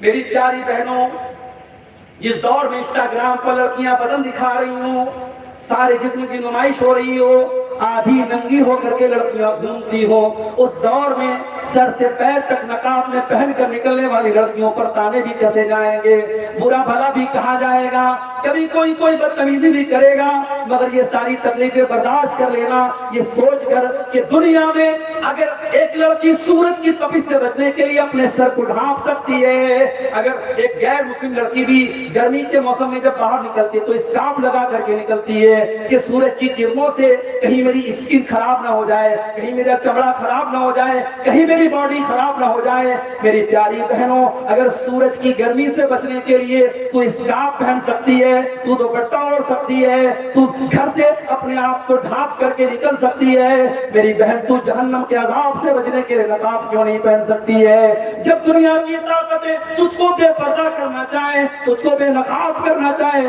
ان کو جواب دے دینا, او لوگوں جب سورج کی دھوپ کی گرمی برداشت نہیں ہے تو جہنم کے عذاب کی گرمی ہم کیسے برداشت کریں گے؟ اے میری بہنوں, یہ حجاب نہ چھوڑنا, یہ پردہ نہ چھوڑنا, اور اگر دل کو بھاری گزرے, دل پر گرا گزرے, تو نبی کی یہ حدیث یاد کر لینا, حفت الجنت بالمکارہ, جنت پہ جانا ہے تو ناپسندیدہ چیز کرنی پڑے گی. ابراہیم نے یہی تو سکھایا ہے. اسلام کے لیے ہم نے کیا پایا ہے, ہم اس پر تو بات کرتے کہ ہمیں کیا ملا ہے اسلام پر عمل کر کے, ہم نے کیا کھویا ہے, کبھی اس پر بھی بات کرو میرے ساتھ. ابراہیم نے سب سے پہلے اپنے باپ کو کھو دیا. ابراہیم نے جب باپ کے سامنے اقرار کیا عبادت کے لائق اللہ ہے, کہ پتھر کے بت جس کو تم عبادت کرتے ہو جن کی عبادت کے لائق نہیں ہے, باپ نے گھر سے نکال دیا. میرے بھائیوں, زندگی میں باپ بہت بڑا سہارا ہوتا ہے.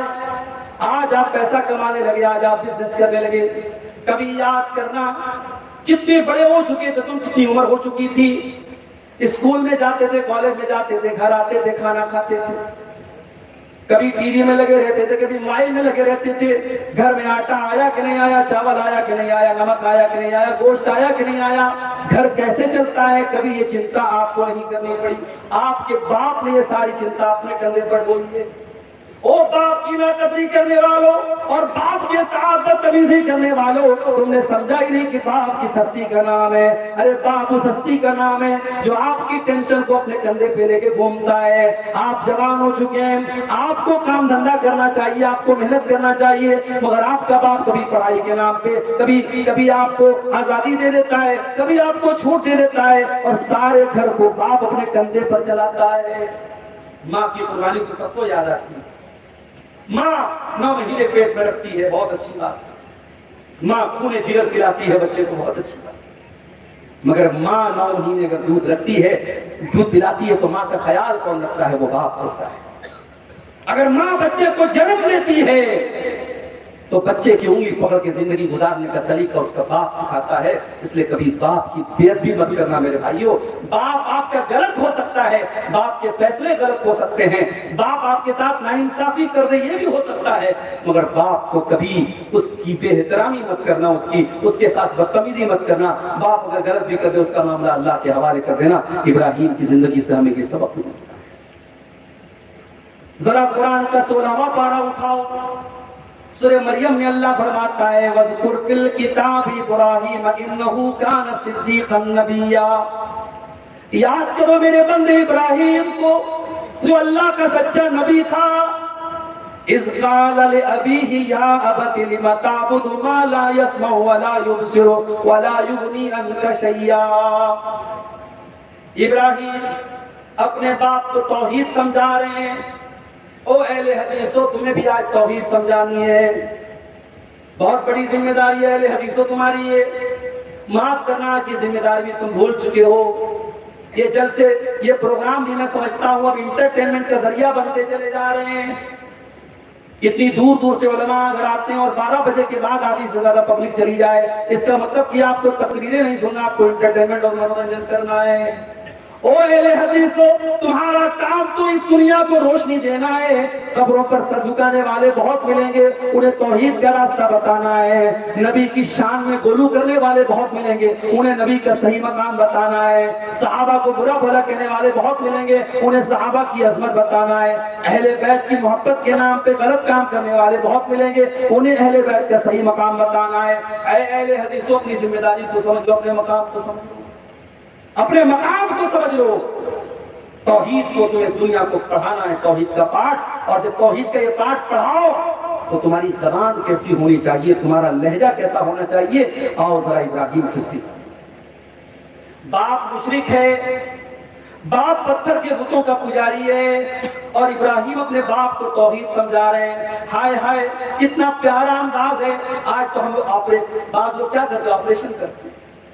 وہ دین کی بات بھی کریں گے نا تو اتنے غصے میں کریں گے، اتنے جذبات کے ساتھ کریں گے، بولیں گے نہیں صاحب ہم تو آپریشن کر رہے ہیں۔ آؤ ذرا دیکھو توحید کیسے سمجھائی جاتی ہے۔ توحید بدتمیزی کا نام نہیں ہے، توحید بد اخلاقی کا نام نہیں ہے، توحید اپنے لہجے کو گرم کرنے کا نام نہیں، توحید کو پیار اور محبت سے اللہ سے جوڑنے کا نام۔ کہا کہ ابا جان آپ کیوں ایسی چیزوں کی عبادت کرتے ہیں جو دیکھ نہیں سکتی، جو سن نہیں سکتی، جو نفع نہیں پہنچا سکتی، جو نقصان نہیں پہنچا سکتی؟ یا ابت انی قد جانی من العلم ما لم یاتک فاتبعنی اهدک صراطا سویا۔ اے ابا جان میرے پاس اللہ کی طرف سے وہ علم آیا ہے جو آپ کے پاس ابھی نہیں آیا ہے۔ ڈائریکٹ یہ بھی بول سکتے تھے کہ اے میرے باپ تو جاہل ہے میں عالم ہوں، مگر یہ انداز نہیں ہے میرے پیارے بھائیو، باپ باپ ہوتا ہے۔ کہاں آئے ابا جان آپ کے پاس جو علم، جو میرے پاس جو علم آیا وہ آپ کے پاس نہیں آیا، میری بات مانیے میں آپ کو سیدھا راستہ دکھاؤں گا۔ یا ابت لا تعبد الشیطان، اے ابا جان شیطان کی پوجا نہ کرنا، شیطان کی عبادت نہ کرنا۔ ان الشیطان کان للرحمن عصیا، شیطان اے اللہ، اے ابا جان شیطان اپنے رب کا بہت بڑا نافرمان ہے۔ اچھا ایک بات بتاؤ، کیا ابراہیم کے باپ شیطان کی عبادت کرتے تھے؟ شیطان کی عبادت تو نہیں کرتے تھے، تو بتوں کی عبادت کرتے تھے، لیکن ابراہیم نے کہا کہ شیطان کی عبادت نہ کرو۔ پتہ یہ چلا کہ اللہ کو چھوڑ کر کے کسی کی بھی عبادت کی جائے، چاہے کسی ولی کی عبادت کی جائے، کسی نبی کو اللہ کا درجہ دیا جائے، کسی پیغمبر کو اللہ کا درجہ دیا جائے، لکڑی کے آگے سجدہ کیا جائے، بت کے آگے سجدہ کیا جائے، پیڑ کے آگے، یہ در حقیقت شیطان کی عبادت ہے، کیونکہ اللہ کو چھوڑ کر کے جس کی بھی عبادت کی جائے وہ طاغوت کی عبادت ہے، شیطان کی عبادت ہے۔ اس آیت کریمہ سے مثال کتنے پیار اور محبت سے بات کو سمجھا رہے ہیں۔ اے ابا جان، اے ابا جان، اے ابا جان، بار بار ابا جان کہہ کے خطاب کر رہے ہیں، لیکن باپ بہت بڑا ظالم تھا، بہت ہٹ دھرم تھا، بہت ضدی تھا۔ یا ابراہیم قال اراغب انت عن آلہتی یا ابراہیم لئن لم تنتہ لارجمنک واہجرنی ملیا۔ کہا کہ اے ابراہیم یہ تو کیسی باتیں کر رہا ہے، کیا تو میرے معبودوں سے رشتہ توڑ رہا ہے، میرے معبودوں سے نفرت کرتا ہے؟ اے ابراہیم کان کھول کر کے سن لے، پتھروں سے مار مار کے تجھے ختم کر دوں گا۔ بیٹا ابا جان کہہ کے باتیں کر رہا ہے، باپ نام لے کے کہہ رہا ہے کہ اے ابراہیم، بیٹا بھی نہیں کہہ رہا ہے، نام لے کے کہہ رہا ہے کہ اے ابراہیم تو باز آ جا ورنہ پتھروں سے مار مار کے ختم کر دوں گا۔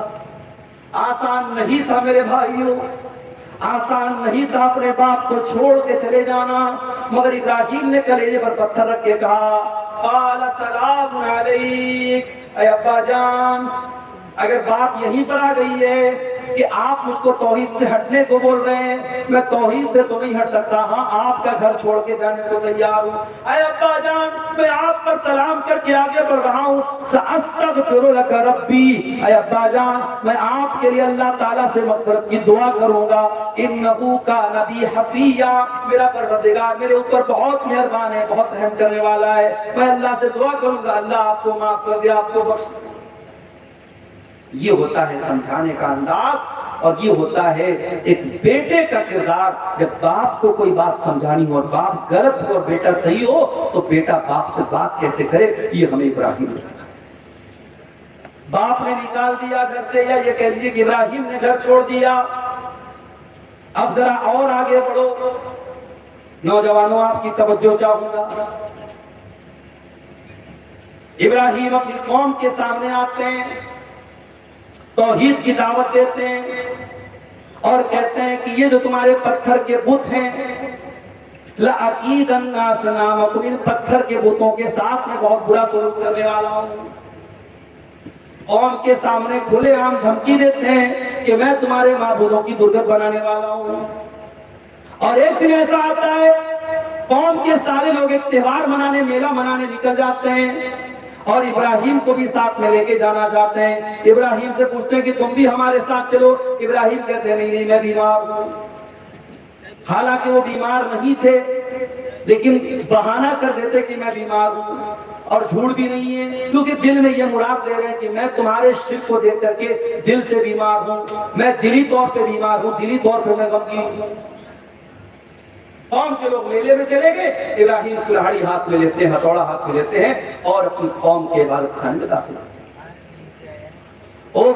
فری فائر کھیلنے والوں نوجوانوں، وہ انسٹاگرام پہ دن رات ریل دیکھنے والے نوجوانوں، وہ فیس بک پر لڑکیوں سے چیٹنگ کرنے والے نوجوانوں، وہ یوٹیوب پر گندی فلمیں دیکھنے والے نوجوانوں، کہاں تم اور کہاں ابراہیم؟ ابراہیم بھی نوجوان ہے، 20-22 سال کا نوجوان ہے۔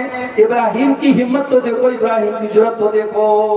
ابراہیم کلہاڑی ہاتھ میں لے کر کے، ہتھوڑا ہاتھ میں لے کر کے اپنی قوم کے عبادت خانے میں داخل ہوتے ہیں۔ فَجَعَلَهُمْ جُزَازًا إِلَّا كَبِيرًا لَهُمْ لَعَلَّهُمْ إِلَيْهِ يَرْجِعُونَ۔ سارے بتوں کو توڑ دیتے ہیں، بڑے والے کو چھوڑ کر کے سب کو توڑ دیتے ہیں، بڑے والے کو چھوڑ دیتے ہیں تاکہ جب لوگ آئیں تو بڑے والے کو دیکھنے کے بعد پھر بات کریں کہ کیا ہوا۔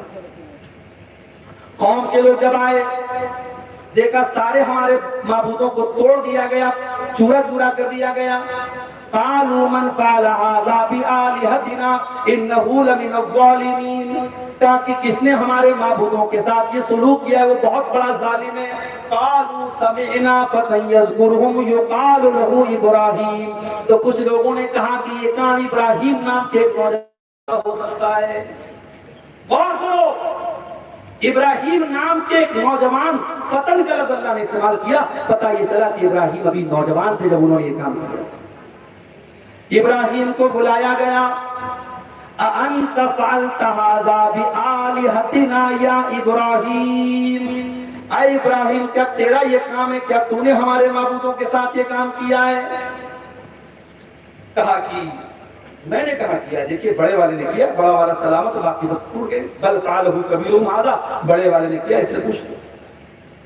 ابراہیم علیہ السلام نے یہاں جھوٹ نہیں بولا ہے، ابراہیم علیہ السلام یہ کہنا چاہتے ہیں کہ ان کے بڑے نے توڑا، یعنی میں نے توڑا ہے، دل میں یہ مراد دے رہے ہیں، مگر سامنے سے بول نہیں رہے کیونکہ توحید سمجھانا ہے، کہتے ہیں بڑے والے نے توڑا ہے، بڑے والے سے پوچھ لو۔ قالوا، لوگوں نے کہا لقد علمت ما هؤلاء ينطقون، اے ابراہیم تم جانتے ہو کہ یہ بول نہیں سکتے، اے ابراہیم تم اچھی طریقے سے جانتے ہو کہ ہم ان سے کیسے بات کریں، یہ بول نہیں سکتے۔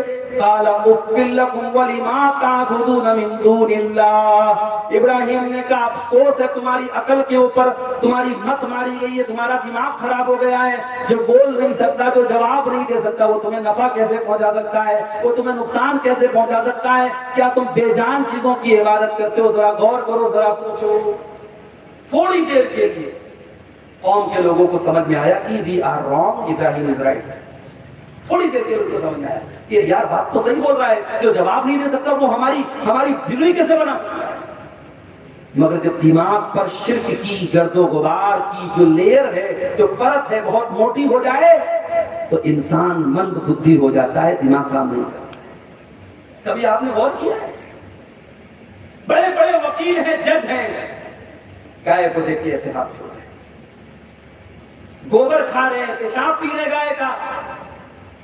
یہ منظر دیکھ کر کے کبھی کبھی آپ کو احساس نہیں ہوتا کہ اے اللہ تیرا بہت بڑا کرم اور احسان ہے، پورے اسلام کی نعمت سے ہمیں ڈگری بہت بڑی چیز نہیں ہے، دنیا کی نالج بہت بڑی چیز نہیں، ساری نالج دھری کی دھری رہ جاتی ہے۔ انسان کریٹر کو چھوڑ کے کریشن کی عبادت کرتا ہے، سرشتہ کو چھوڑ کر کے سرشٹی کی عبادت کرتا ہے، رچنا کار کو چھوڑ کے رچنا کی عبادت کرتا ہے، خالق کو چھوڑ کے مخلوق کی عبادت کرتا ہے۔ اس سے بڑھ کے نادانی اور جہالت ہے۔ کہا کہ اے میری قوم کے لوگوں تمہاری مت ماری گئی ہے، تم ان چیزوں کی عبادت کرتے ہو۔ قوم کے لوگوں کو تھوڑی دیر کے لیے سمجھ آیا، لیکن فوراً پلٹ گئے۔ اس کے بعد جب دیکھا کہ ابراہیم کی دلیلوں کا ہمارے پاس جواب نہیں ہے، قالوا حرقوه وانصروا آلهتكم ان كنتم فاعلین، کہا کہ ابراہیم کو جلا دو اور اپنے معبودوں کی مدد کرو اگر تم ایسا کر سکتے ہو۔ چنانچہ ابراہیم کو جلانے کے لیے آگ تیار کی گئی، اتنی بڑی آگ تیار ہوئی کہ پورا گاؤں جلایا جا سکتا تھا، پورا علاقہ جلایا جا سکتا تھا، اتنی بڑی آگ تیار کی۔ اور آگ جب تیار ہو گئی تو اللہ کے نبی فرماتے ہیں کہ سارے جانور آگ بجھانے کی کوشش کر رہے ہیں، ایک جانور ایسا تھا جو آگ بھڑکا رہا۔ وہ کون سا جانور تھا؟ حدیث میں اس کے لیے لفظ آیا وزغ کا، اور اللہ کے نبی نے وزغ کو مارنے کا حکم دیا ہے۔ اب وزغ سے مراد بعض علماء نے کہا کہ چھپکلی ہے، بعض علماء نے کہا کہ یہ جو رنگ بدل کیا گرگٹ، لیکن تجربے سے یہ بات سمجھ میں آتی ہے کہ گرگٹ جو ہوتا ہے وہ نقصان نہیں پہنچاتا، اور چھپکلی بھی بظاہر نقصان نہیں پہنچاتی ہے، مگر چھپکلی کے اندر زہر ہوتا ہے، اس کی اسکن میں زہر ہوتا ہے، واللہ اعلم۔ تو سارے جانور آگ بجھانے کا کام کر رہے ہیں سوائے اس جانور کے وہ آگ بھڑکا رہا ہے، اور اتنی بڑی آگ تیار ہوئی کہ عورت اگر بچہ بیمار ہوتا تھا تو عورت نذر مانتی تھی، منت مانتی تھی، اگر میرا بیٹا صحیح ہو گیا تو میں ابراہیم کو جلانے کے لیے اتنی لکڑی میں دوں گی اس آگ میں۔ یعنی بڑا اہتمام کیا گیا، بڑا انتظام کیا گیا، اور آگ تیار۔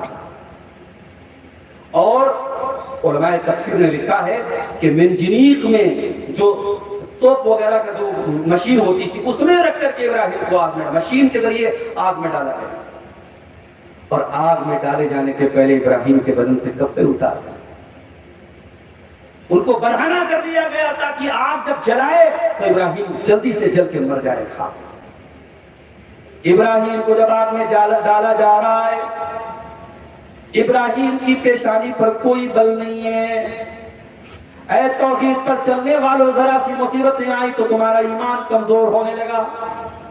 اے اللہ اکبر کا نعرہ لگانے والوں، اے لا الہ الا اللہ کا کلمہ پڑھنے والوں، ذرا سی مصیبتیں کیا آئی کہ تمہارے پاؤں میں لغزش آنے لگی، تمہارے پائے صراط میں تزلزل آنے لگا، تم ہلنے لگے، تم کانپنے لگے، تم تھرانے لگے۔ ذرا ابراہیم کو دیکھو، ابراہیم کی پیشانی پر کوئی بل نہیں ہے، ابراہیم کو زندہ آگ میں جلانے کی پوری تیاری ہے، اور آگ میں ڈالا جا رہا ہے، اور ابراہیم کی زبان پر کیا نغمہ ہے، کیا نعرہ ہے، کیا جملہ ہے؟ حسبی اللہ و نعم الوکیل۔ اے اللہ تیری توحید کے لیے آج تیرا بندہ آپ کے حوالے ہو رہا ہے۔ اے اللہ تو کافی ہے، تجھ سے بڑا کوئی مددگار نہیں، تجھ سے بہترین کوئی مددگار نہیں۔ اللہ چاہتا تو بارش نازل کر دیتا، آگ بجھ جاتی، اللہ چاہتا تو ہوا کو بھیج دیتا، آگ بجھ جاتی، مگر اللہ تعالیٰ کو آج اپنے خلیل کے لیے کچھ اور ہی انتظام کرنا تھا۔ آج اللہ تعالیٰ نے ہوا کو نہ بھیجا، آج اللہ نے پانی کو نہ بھیجا، آج اللہ نے کسی فرشتے کو نہ بھیجا۔ قلنا یا نار کونی بردا وسلاما علی ابراہیم، اللہ نے ڈائریکٹ آگ سے کہا اے آگ تو ٹھنڈی ہو جا، تو سلامتی والی ہو جا میرے ابراہیم کے لیے۔ ابراہیم اپنی جان دینے کو تیار ہے، اور علامہ ابن حجر نے لکھا ہے کہ قیامت کے دن جو سب سے پہلے ابراہیم علیہ السلام کو کپڑا پہنا، یہ صحیح حدیث بخاری کی حدیث ہے کہ قیامت کے دن سب سے پہلے ابراہیم کو کپڑا پہنا، سارے لوگ ننگے ہوں گے اور سب سے پہلے کپڑا کس کو پہنایا جائے گا؟ ابراہیم علیہ السلام کو۔ علامہ ابن حجر نے، حافظ ابن حجر نے لکھا ہے کیونکہ ابراہیم کو برہنہ کر کے ان کے بدن سے کپڑے اتار کے انہیں آگ میں ڈالا گیا تھا۔ اللہ نے، کیونکہ اللہ کا ایک اصول ہے کہ اللہ تعالیٰ کے جو جیسی قربانی دیتا ہے اللہ اس کا بہتر بدل اس کو دیتا ہے۔ دنیا میں ابراہیم کے بدن سے توحید کے لیے کپڑے اتارے گئے، توحید کے لیے اس کو برہنہ کیا گیا، تو قیامت کے سب سے پہلے اگر کسی کو کپڑا پہنایا جائے گا تو ابراہیم علیہ السلام کو کپڑا پہنایا۔ ابراہیم وہ ہے میرے ساتھی۔ اسی لیے اللہ قرآن کے پہلے پارے میں کہتا ہے وَإِذِ ابْتَلَىٰ إِبْرَاهِيمَ رَبُّهُ بِكَلِمَاتٍ فَأَتَمَّهُنَّ، ہم نے ابراہیم کو جب جب آزمایا، ہمارے ہر امتحان میں ابراہیم کھڑے اترے ہیں۔ ابراہیم نے کسی آزمائش میں، کسی امتحان میں وہ فیل نہیں ہوئے، ہر امتحان میں وہ کھڑے اترے، پاس ہو کر گئے، آگ میں سے نکل گئے، بچ گئے، اللہ نے بچا دیا۔ اب یہ سمجھ میں آ گیا کہ بھائی اس گاؤں میں نہیں رہ سکتا، اس بستی میں میرا رہنا مشکل، گاؤں چھوڑ کے جانے لگے۔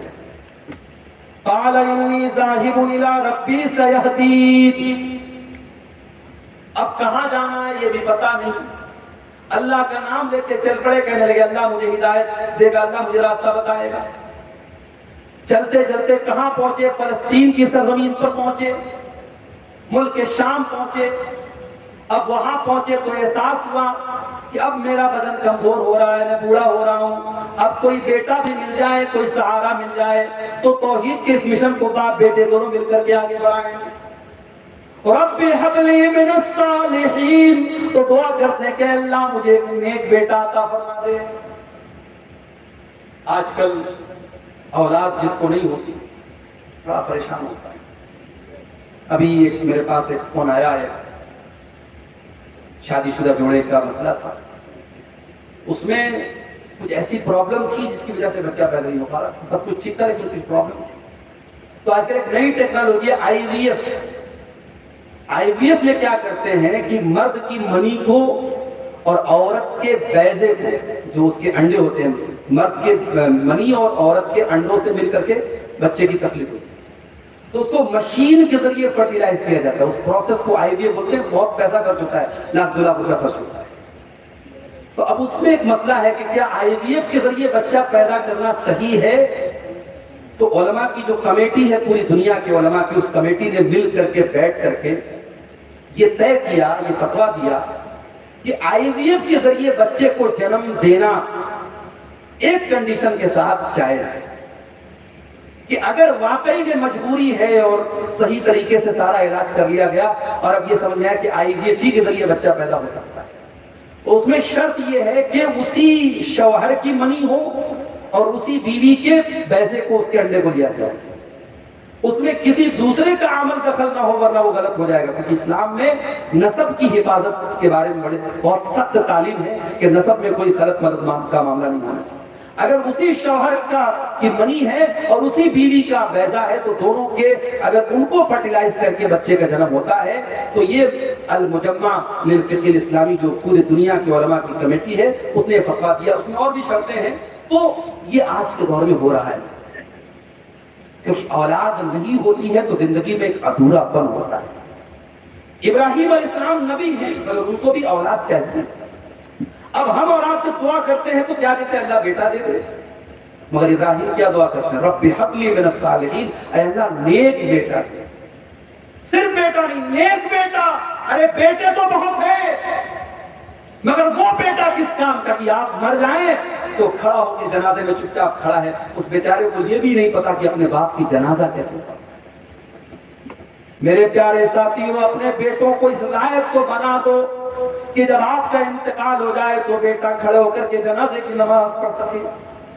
اپنے بیٹوں کو اس لائق کو بنا دو، جب قبر میں دفنا کر کے جانے لگو، جب قبر میں دفنا کر کے لوگ جانے لگے تو آپ کا بیٹا کھڑا ہو کر کے یہ دعا کر سکے، اللہ میرے بیٹے، میرے باپ پر تو قبر میں آسانی فرما، میرے باپ کو قبر میں سوال و جواب میں آسانی فرما۔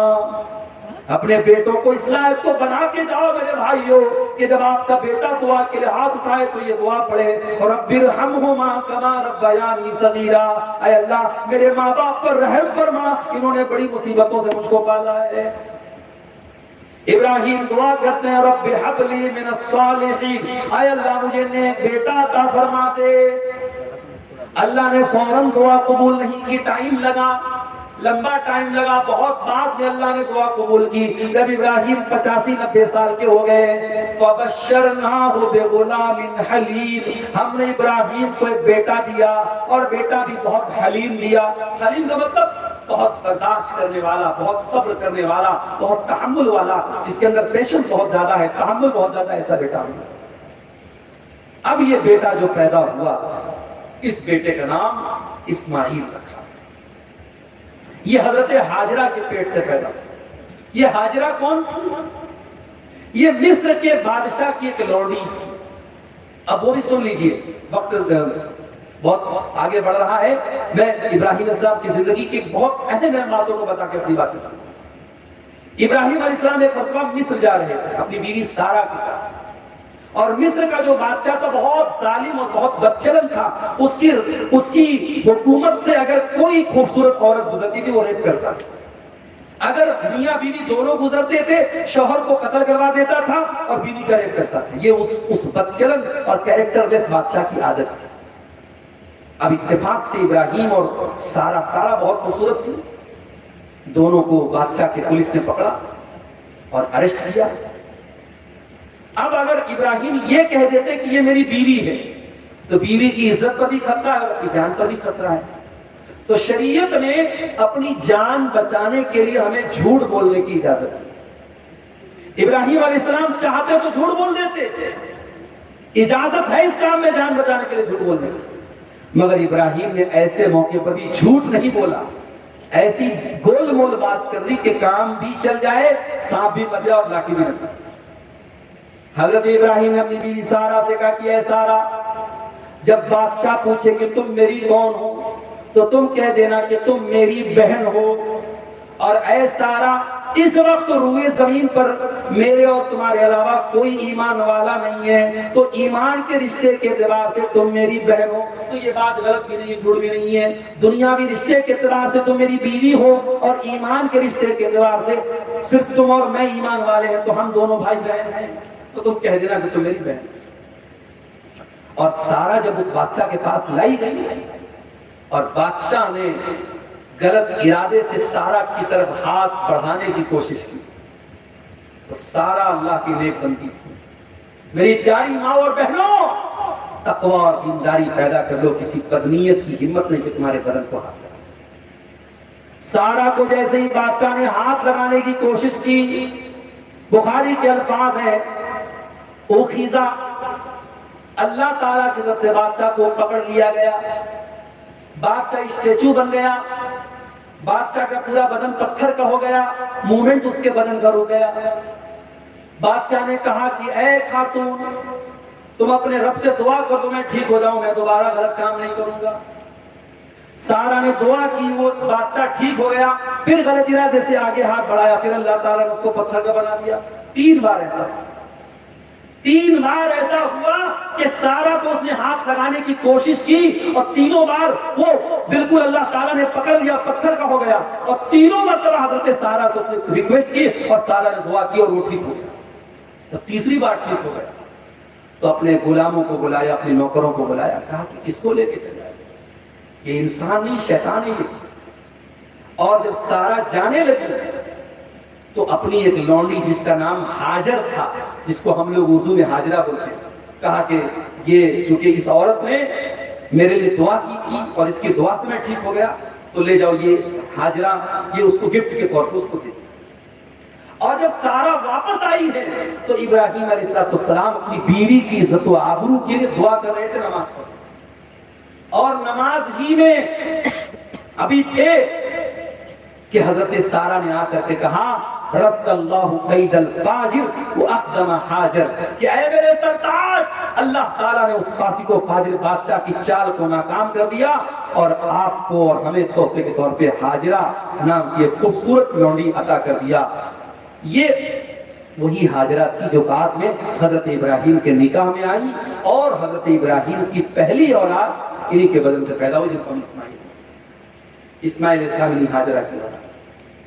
اب اسماعیل پیدا ہوئے تو اللہ کی طرف سے ایک اور حکم ہوا ہے، ابراہیم جاؤ اپنی بیوی ہاجرہ کو اور اپنے بچے اسماعیل کو فلسطین سے کئی 100 کلومیٹر دور ایک جگہ ہے مکہ.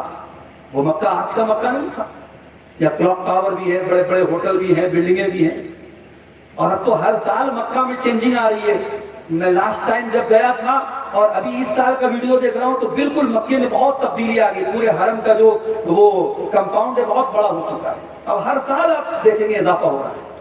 مکہ آج کا مکہ اور اس زمانے کا مکہ بہت. خانہ کعبہ بھی پہلے موجود تھا مگر اس کا نشان موجود تھا، بس خانہ کعبہ بھی ٹوٹ پھوٹ چکا تھا.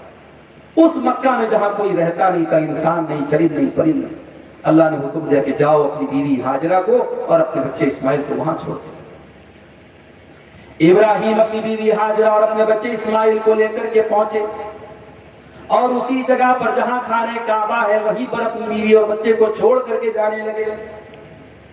بیوی نے پوچھا اللہ امرک بہذا، اے میرے سرتاج کیا یہ اللہ کا حکم ہے؟ کس کے حوالے ہمیں کر کے جا رہے ہو؟ تھوڑی سی کھجور ہے، تھوڑا سا پانی ہے، اور مکہ کی سرزمین پر کوئی دور دور تک انسان نہیں ہے. اے میرے سرتاج کس کے حکم پہ چھوڑ کے جا رہے ہو؟ الی من تترکنا، کس کے حوالے کر کے جا رہے ہو؟ کیا اللہ نے آپ کو حکم دیا ہے؟ ابراہیم نے کہا کہ ہاں اللہ نے. دنیا کہتی عورت کمزور ہے، عورت جذباتی ہے، میں کہتا ہوں عورت ایمان والی بن جائے تو ہاجرہ کی جیسی مضبوط چٹان بھی بن سکتی ہے۔ جب شوہر نے یہ کہا کہ اللہ کا حکم ہے، ہاجرہ کا سارا ڈر ختم، ہاجرہ کی ساری دہشت ختم، اطمینان سے کہتی ہیں اذن لا یضیعن اللہ ابدا، اے میرے سرتاج اگر اللہ کا حکم ہے آپ جائیے، اللہ ہمیں برباد اور رسوا نہیں کرے۔ ابراہیم آگے بڑھے، دور ہو گئے، نظروں سے اوجھل ہو گئے، اور پھر وہ دعا کرتے ہیں جو تھوڑی دیر پہلے میں نے آپ کو سنائی تھی، اپنی اولاد کے حق میں نماز کی دعا کرتے ہیں، پھلوں کی روزی کی دعا کرتے ہیں، امن اور چین کی دعا کرتے ہیں۔ ابراہیم بیوی بچے کو چھوڑ کے چلے گئے، اور یہاں پہ جب کھجوریں ختم ہو گئی، پانی ختم ہو گئی، ماں اپنے بچے کے لیے بے قرار ہو گئی، کبھی صفا سے مروہ کا چکر لگا رہی ہے، کبھی مروہ سے صفا کا چکر لگا رہی ہے۔ صفا سے مروہ کے درمیان 7 چکر لگا لیے ہاجرہ نے، نہ کوئی انسان نظر آیا، نہ کہیں پانی نظر آیا۔ 7 چکر جب لگانے کے بعد مایوس ہو گئی، اللہ نے جبریل کو بھیجا، اور جبریل نے اپنے پر کو زمین پہ مارا، اور وہیں سے زمزم کا پانی پھوٹ پڑا۔ میرے پیارے ساتھیوں، اخلاص کی بنیاد پر جو کام کیے جاتے ہیں اللہ ان کو برقرار رکھتا ہے۔ ہاجرہ کا چکر لگانا اللہ کو اتنا پسند آ گیا کہ آج بھی کوئی عمرہ کرنے جائے، حج کرنے جائے، کہ جب تک صفا اور مروہ کا چکر نہ لگا لے اس کا حج اور عمرہ کمپلیٹ نہیں ہوتا۔ ان الصفا والمروہ من شعائر اللہ ومن حج البیت اعتمر فلا جناح علیہ ان یطوف بہما۔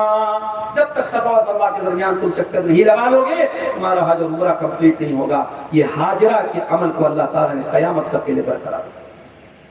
اور آج جب آپ حج کرنے یا عمرہ کرنے جائیں گے نا تو وہاں بیچ میں گرین لائٹ لگی ہے، صفا اور مروہ کے بیچ میں تھوڑی دور تک، میں سمجھتا ہوں کہ تقریباً 200 میٹر ہوگا یا اس سے بھی کچھ کم زیادہ ہو سکتا ہے، اتنے ایریا پہ گرین لائٹ لگی ہے۔ تو وہاں پہ مردوں کو حکم ہے کہ جلدی جلدی دوڑے۔ کیوں حکم دیا گیا؟ کیونکہ ہماری ماں ہاجرہ وہاں پہ جلدی جلدی دوڑی۔ اللہ اکبر، اللہ تعالیٰ نے ہاجرہ کے اس عمل کو آج ہی برقرار۔ تو زمزم کا پانی وہاں پہ نکلا، اور اس کے بعد وہاں پہ قبیلے آ کر کے آباد ہوئے، اور وہیں پر اسماعیل علیہ السلام پلے بڑے اور وہیں پر جوان۔ اب ذرا غور کرنا میرے ساتھ، اسماعیل مکہ میں رہتے ہیں اور باپ فلسطین میں رہتے ہیں، ابراہیم علیہ السلام فلسطین میں رہتے ہیں۔ جب یہ بیٹا جوان ہو گیا، ابراہیم علیہ السلام کو اللہ تعالیٰ نے خواب دکھایا کہ وہ اپنے ہی ہاتھوں سے اپنے بیٹے کو ذبح کر رہے ہیں۔ ابراہیم کو پتا تھا میں اللہ کا بندہ نہیں، اللہ کا عام بندہ نہیں، اللہ کا نبی ہوں، اور نبی کو جو خواب میں دکھایا جائے وہ سچا ہوتا ہے۔ بار بار جب یہی خواب دکھنے لگا ابراہیم سمجھ گئے کہ اب تیرا ایک اور امتحان آ چکا ہے۔ اے ابراہیم، اب تجھے اپنے ہاتھوں سے اپنے بیٹے کو ذبح کرنے کا فرمان ملا ہے۔ ابراہیم مکہ آتے ہیں، فلسطین سے چل کر کے مکہ آتے ہیں، بیٹا 13-14 سال کا ہو چکا ہے، جوان ہو چکا ہے۔ فلما بلغ معه السعي، بیٹا اپنے باپ کا ساتھ دینے کے قابل ہو گیا ہے۔ قال یا بنی انی ارا فی المنام انی اذبحک فانظر ماذا تری۔ ابراہیم اپنے بچے سے کہتے، اپنے بیٹے سے کہتے ہیں کہ اے میرے بچے، میں نے خواب دیکھا ہے کہ میں تجھے ذبح کر رہا ہوں، تو بتا تیری کیا رائے ہے۔ ابراہیم اپنے بچے سے رائے مانگ رہے ہیں۔ علماء نے لکھا ہے رائے نہیں مانگ رہے تھے، ابراہیم چاہتے پڑھتے ذبح کر دیتے، رائے نہیں مانگ رہے تھے۔ ابراہیم یہ دیکھنا چاہ رہے تھے میرا بیٹا میرا کتنا فرمانبردار ہے۔ ابراہیم نے بیٹے سے پوچھا کہ اے بیٹے، میں نے خواب میں دیکھا ہے کہ میں تجھے ذبح کر رہا ہوں، تو بتا تیری کیا رائے ہے۔ آج کا بیٹا ہوتا باپ کا مذاق اڑا دیتا، باپ کو برا بھلا کہہ دیتا کہ اے ابا جان، کہ کون سی انصاف کی بات ہے کہ آپ مجھے بچپن میں چھوڑ کے چلے گئے اور آج اتنے سالوں کے بعد آئے ہو تو مجھے ذبح کرنے کی بات کر رہے ہو، مجھے کاٹنے کی بات کر رہے ہو، مجھے مارنے کی بات کر رہے ہو۔ آج کا بیٹا ہوتا تو باپ پر 100 باتیں بول دیتا، 100 نشانے مت لگاتا، لیکن وہ اسماعیل تھا، وہ ہاجرہ کا بیٹا تو وہ ابراہیم کا بیٹا۔ قال یا ابت افعل ما تؤمر ستجدنی ان شاء اللہ من الصابرین۔ کہا کہ ابا جان، آپ کو جو حکم ملا ہے آپ پورا کر ڈالیے، اگر اللہ نے چاہا تو آپ مجھے صبر کرنے والا پائیں گے۔ اے اسماعیل، یہ جذبہ تیرے اندر کہاں سے آیا؟ اتنے پیار سے تو اپنے باپ سے بات کر رہا ہے، باپ تیری گردن کاٹنے کی بات کر رہا ہے، باپ تجھے ذبح کرنے کی بات کر رہا ہے، اور اے اسماعیل تو اتنے احترام اور ادب سے اپنے باپ سے کہہ رہا ہے اے ابا جان آپ کو جو حکم ملا ہے آپ کر ڈالیے، اللہ نے چاہا تو آپ کا بیٹا اسماعیل صبر کر لے گا۔ اسی لیے علامہ اقبال کہتے ہیں یہ فیضان نظر تھا یا کہ مکتب کی کرامت تھی، سکھائے کس نے اسماعیل کو آداب فرزندی۔ یہ اسماعیل کے اندر یہ کمال کہاں سے آیا؟ یہ ان کی ماں کی تعلیم کا نتیجہ تھا، یہ ان کی ماں کے مدرسے اور مکتب کا اثر تھا، ماں کی گود میں انہوں نے جو تعلیم حاصل کی تھی اس کا اثر تھا۔ او میری پیاری ماں بہنوں، ٹک ٹاک پہ ناچ گانا دیکھنے والی ماں کے ایسے بچے تو نہیں پیدا ہوں گے، موبائل کا دن رات سیریل دیکھنے والی ماں کے ایسے بچے تو نہیں ہوں گے، جو مائیں اپنے بچوں کو قرآن یاد کرائے گی، جو مائیں اپنے بچوں کو دعائیں یاد کرائیں گی، جو مائیں اپنے بچوں کو صحابہ کے واقعات سنائیں گی، جو مائیں اپنے بچوں کو نبی کے واقعات سنائیں گی، جو ماں اپنے بچوں کی صحیح تربیت کرے گی، اس ماں کو ایسے بچے ملیں گے جو بچہ اسماعیل کی شکل میں ہاجرہ کو ملا ہے۔ بیٹا کہتا ابا جان آپ کو جو حکم ملا ہے آپ پورا کر ڈالیے، اللہ نے چاہا تو آپ مجھے صبر کرنے والا پائیں گے۔ فلما اسلما، دونوں باپ بیٹے اللہ کے حکم کے آگے جھک گئے، مسلمان ہو گئے۔ مسلمان کس کو بولتے ہیں؟ ختنہ کرا لینے کا نام مسلمان نہیں ہے، گوشت کھانے والے کا نام مسلمان نہیں ہے، جالی دار ٹوپی لگانے والے کا نام مسلمان نہیں ہے۔ فلما اسلما، اللہ کے ہر حکم کے آگے جھک جانے والے کا نام مسلمان ہے، اللہ کا حکم آ جائے تو سرنڈر کر دینے والے کا نام مسلمان ہے۔ قرآن کہتا ہے فلما اسلما، جب دونوں باپ بیٹے جھک گئے، اللہ کے حکم پر راضی ہو گئے، وَتَلَّهُ لِلْجَبِينِ، اور باپ نے بیٹے کو کروٹ کے بل لٹایا، باپ نے بیٹے کو پیشانی کے بل لٹایا یا کروٹ کے بل لٹایا، دونوں ترجمہ کیا گیا، دونوں مطلب بتایا گیا۔ فلما اسلما وتلہ للجبین، جب باپ نے بیٹے کو لٹایا، ونادیناہ یا ابراہیم قد صدقت الرؤیا انا کذالک نجزی المحسنین، ہم نے پکارا، ابھی اسماعیل کے گلے پر چھری چلنے ہی والی تھی، ہم نے پکارا اے ابراہیم ہمیں تیرے بیٹے کا خون بہانا مقصود نہیں ہے، ہم تجھ سے تیرا بیٹا چھیننا نہیں چاہتے، اے ابراہیم ہم تیرے بڑھاپے میں تیرا یہ سہارا لینا نہیں چاہتے، اے ابراہیم ہم تو یہ دیکھنا چاہتے تھے کہ تو اللہ سے کتنی محبت کرتا ہے۔ اللہ سے محبت کرتے ہو نہیں؟ 10,000 کا 15,000 کا بکرا اور بھیڑا لا کے ذبح کر دینا، کہ کون سی اللہ سے محبت ہے؟ یہ کوئی کمال کی بات نہیں ہے میرے ساتھ، وہ تو ہم اپنے ہی فائدے کے لیے قربانی کرتے ہیں۔ قربانی کیا، پایا ہم نے کھایا، کلیجی ہم نے کھائی، گوشت ہم نے کھایا، خون نالی میں بہ گیا، چمڑا مدرسے میں چلا گیا، اور ہم کہتے ہیں اللہ کی راہ میں قربانی۔ نہیں، انگلی کٹا کے شہیدوں میں نام نہ لکھواؤ۔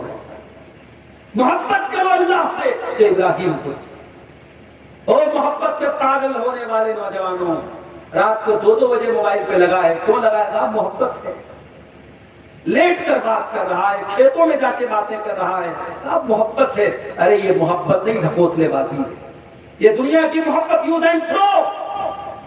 یہ جو تیرے ساتھ محبت کی باتیں کر رہی ہے، پتہ لگا صبح کو کسی اور کے ساتھ باتیں کر رہی ہے، کپڑوں کی طرح بدلنے والی یہ محبت نہیں ہے۔ ارے محبت تو وہ ہوتی ہے جس میں انسان اپنے محبوب کے لیے سب کچھ قربان کرنے کو تیار، اور یہ محبت اللہ کی ہوتی ہے میرے ساتھ، جو ایک مومن کو ہوتی ہے۔ وَالَّذِينَ آمَنُوا أَشَدُّ حُبًّا لِلَّهِ، ایمان والے سب سے زیادہ اللہ سے محبت کرتے ہیں۔ ابراہیم کو اللہ سے محبت ہے میرے بھائی، اور جب اللہ سے محبت ہو تو اللہ سب سے محبوب چیز بھی مانگ لے تو دل کھول کے دے دیتا ہے انسان، اگر اللہ سے واقعی میں محبت ہے۔ اسی لیے قرآن کے 4 پارے کی آیت نازل ہوئی، لن تنالوا البر حتى تنفقوا مما تحبون، تم نیکی کو نہیں پہنچ سکتے، تم جنت کو نہیں پا سکتے جب تک اپنی محبوب چیز اللہ کی راہ میں خرچ نہ کر دو۔ جب قرآن کی آیت نازل ہوئی، حضرت ابو طلحہ انصاری اللہ کے نبی کے پاس آتے ہیں اور اپنا بہت قیمتی کھجوروں کا باغ اللہ کی راہ میں قربان کرنے کے لیے تیار ہو جاتے ہیں۔ جب اللہ سے محبت ہوتی ہے، صہیب رومی رضی اللہ تعالیٰ عنہ اپنی زندگی بھر کی کمائی مکہ کے کافروں کے حوالے کر کے خالی ہاتھ مکہ سے مدینہ چلے جاتے ہیں. جب اللہ سے محبت ہوتی ہے، بلال حبشی کے سینے پر گرم پتھر رکھا ہے اور تپتی ریت پہ بلال کو لٹایا گیا ہے، اور بلال کے سینے پر پتھر رکھ کے بلال سے کہا جاتا ہے اے بلال تو محمد کے دین کو چھوڑ دے، تو اسلام کو چھوڑ دے. بلال کہتا ہے نہیں نہیں، احد میرا رب ایک ہے، میرا اللہ ایک ہے. محبت اس کو کہتے ہیں میرے ساتھیوں، جو بلال کو تھی، جو سہیب کو تھی، جو عمار کو تھی، جو سمیہ کو تھی، جو صحابہ کو تھی، جو ابراہیم کو تھی. اللہ سے سچی محبت تھی. اللہ نے کہا کہ اے ابراہیم تیری محبت سچی ہے، تو نے اپنے امتحان کو پورا کر دکھایا. ان ھذا لہو البلاء المبین. اے ابراہیم یہ امتحان بہت بڑا تھا. ہائے ہائے ہائے، ایگزام لینے والا کہہ رہا ہے کہ ایگزام بہت بڑا تھا. ایگزامینر خود بول دے کہ ایگزام بہت ٹف تھا، اس کا مطلب کہ ایگزام بہت ٹف تھا. اللہ کہہ رہا ہے کہ اے ابراہیم it was very difficult, it was very tough. یہ بہت مشکل ایگزام تھا. اپنے بیٹے کو قربان کرنے کے لیے تو تیار ہو گیا. ان ھذا لہو البلاء المبین. یہ بہت بڑا امتحان تھا. وفدیناہ بذبح عظیم وترکنا علیہ فی الآخرین. اے ابراہیم اب اس کا صلہ ہم تم کو یہ دیں گے کہ آنے والی نسلیں اس قربانی کو یاد کریں گے قیامت کی صبح تک. آج کل ایک نیا ڈھکوسلا چلا ہے. جب بقرعید کا تہوار آتا ہے نا تو نیوز والے کہتے ہیں کہ صاحب ایکو فرینڈلی بقرعید مناؤ. Eco friendly. اب ایکو فرینڈلی کا کیا مطلب ہے؟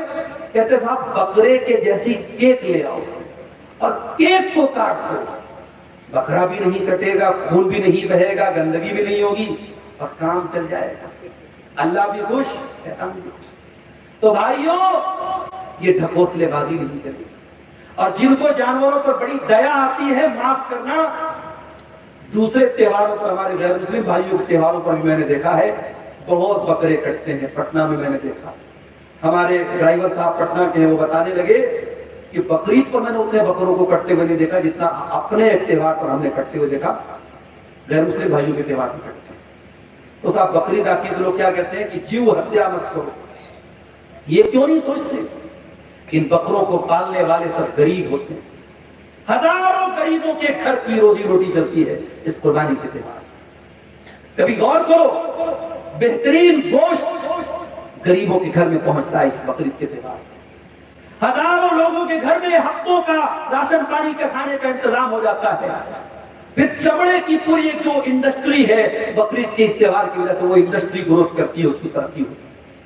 اور اس کے بعد یہ بکری پالن کرنے والے کیا سب مسلمان ہیں؟ نہیں. آپ جا کے دیکھیے ہمارے بنارس میں بکری بیچنے والے آتے ہیں، گورکھپور سے آتے ہیں، سلطان پور سے آتے ہیں، کہاں سے آتے ہیں، سب زیادہ تر غیر مسلم ہوتے ہیں.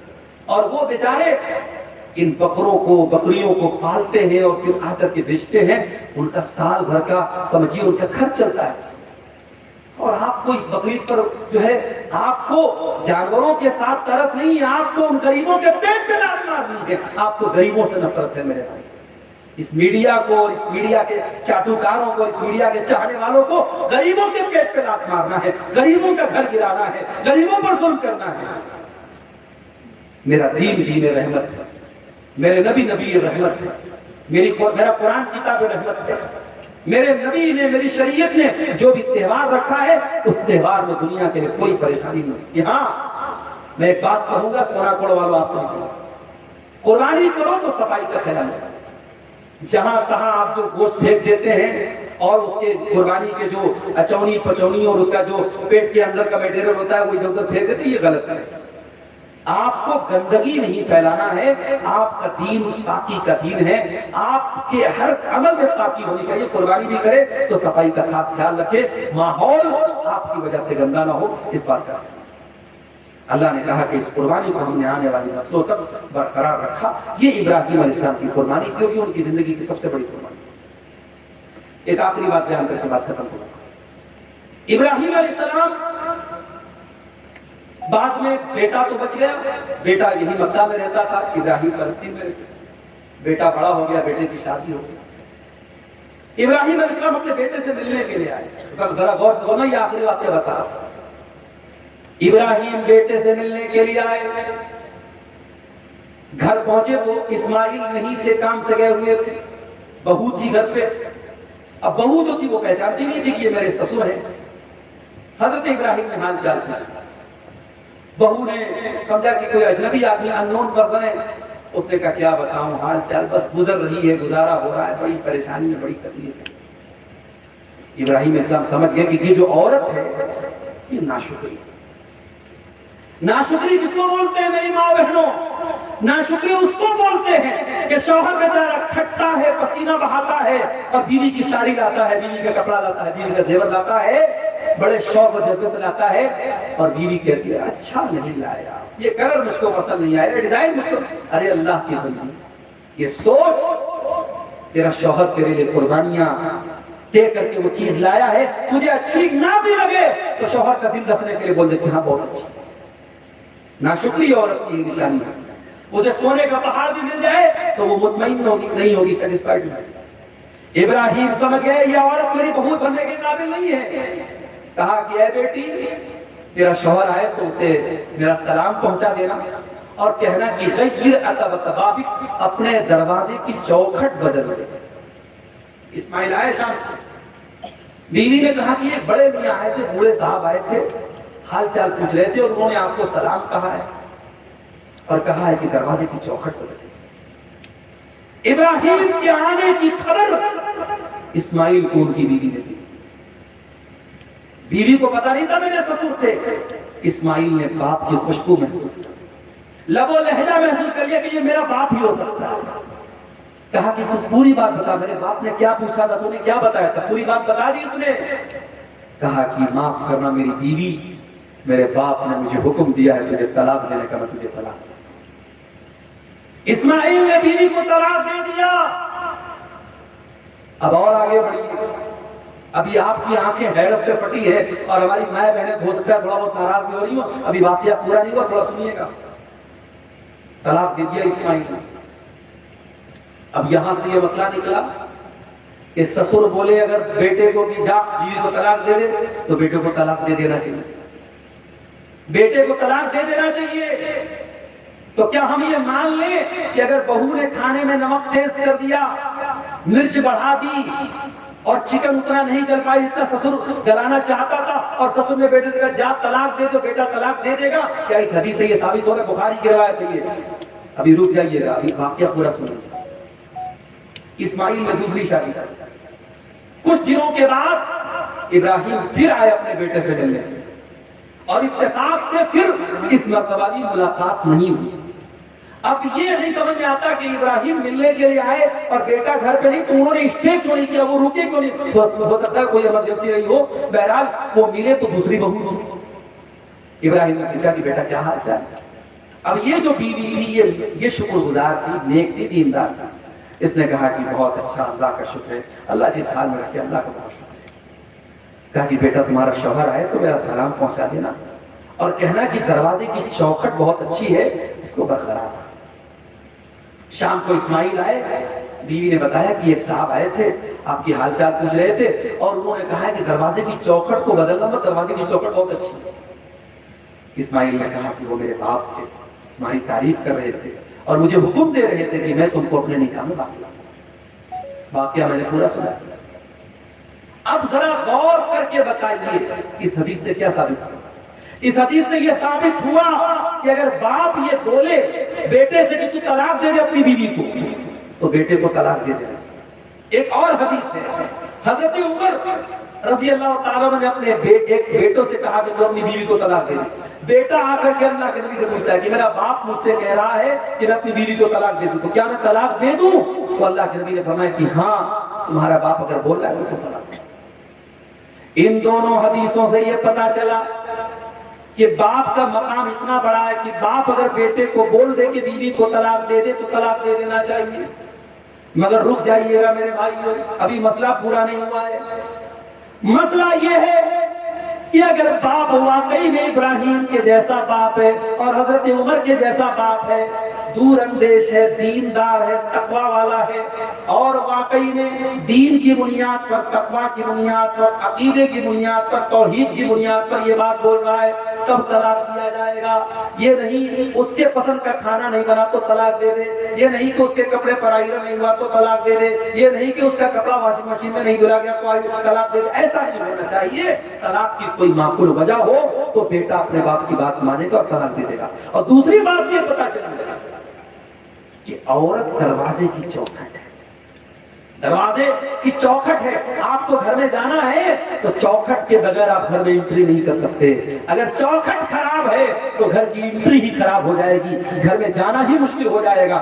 پتہ یہ چلا کہ عورت اگر بے دین ہے، عورت اگر فاسق و فاجر ہے، عورت اگر خراب ہے تو پورا گھر خراب ہو جائے گا. اور تیسری بات یہ پتہ چلی کہ ضروری نہیں کہ بہو کی فکر کبھی ہو جب بہو ساتھ میں ہو، بیٹے کی فکر کبھی ہو جب بیٹا ساتھ میں ہو. بیٹا آپ سے دور رہتا ہے، آپ سونا کوڑ میں رہتے ہیں، بیٹا آپ کا آسام میں رہتا ہے، بیٹا دلی میں رہتا ہے، بیٹا ممبئی میں رہتا ہے، بہو بھی وہی رہتی ہے، فیملی میں بھی رہتی ہے، مگر آپ یہاں پر ہی بیٹھ کر کے اپنے بہو اور بیٹے کی فکر کریں، ان کی چنتا کریں، ان کی آخرت کے بارے میں سوچیں، ان کی دنیا کے بارے میں سوچیں.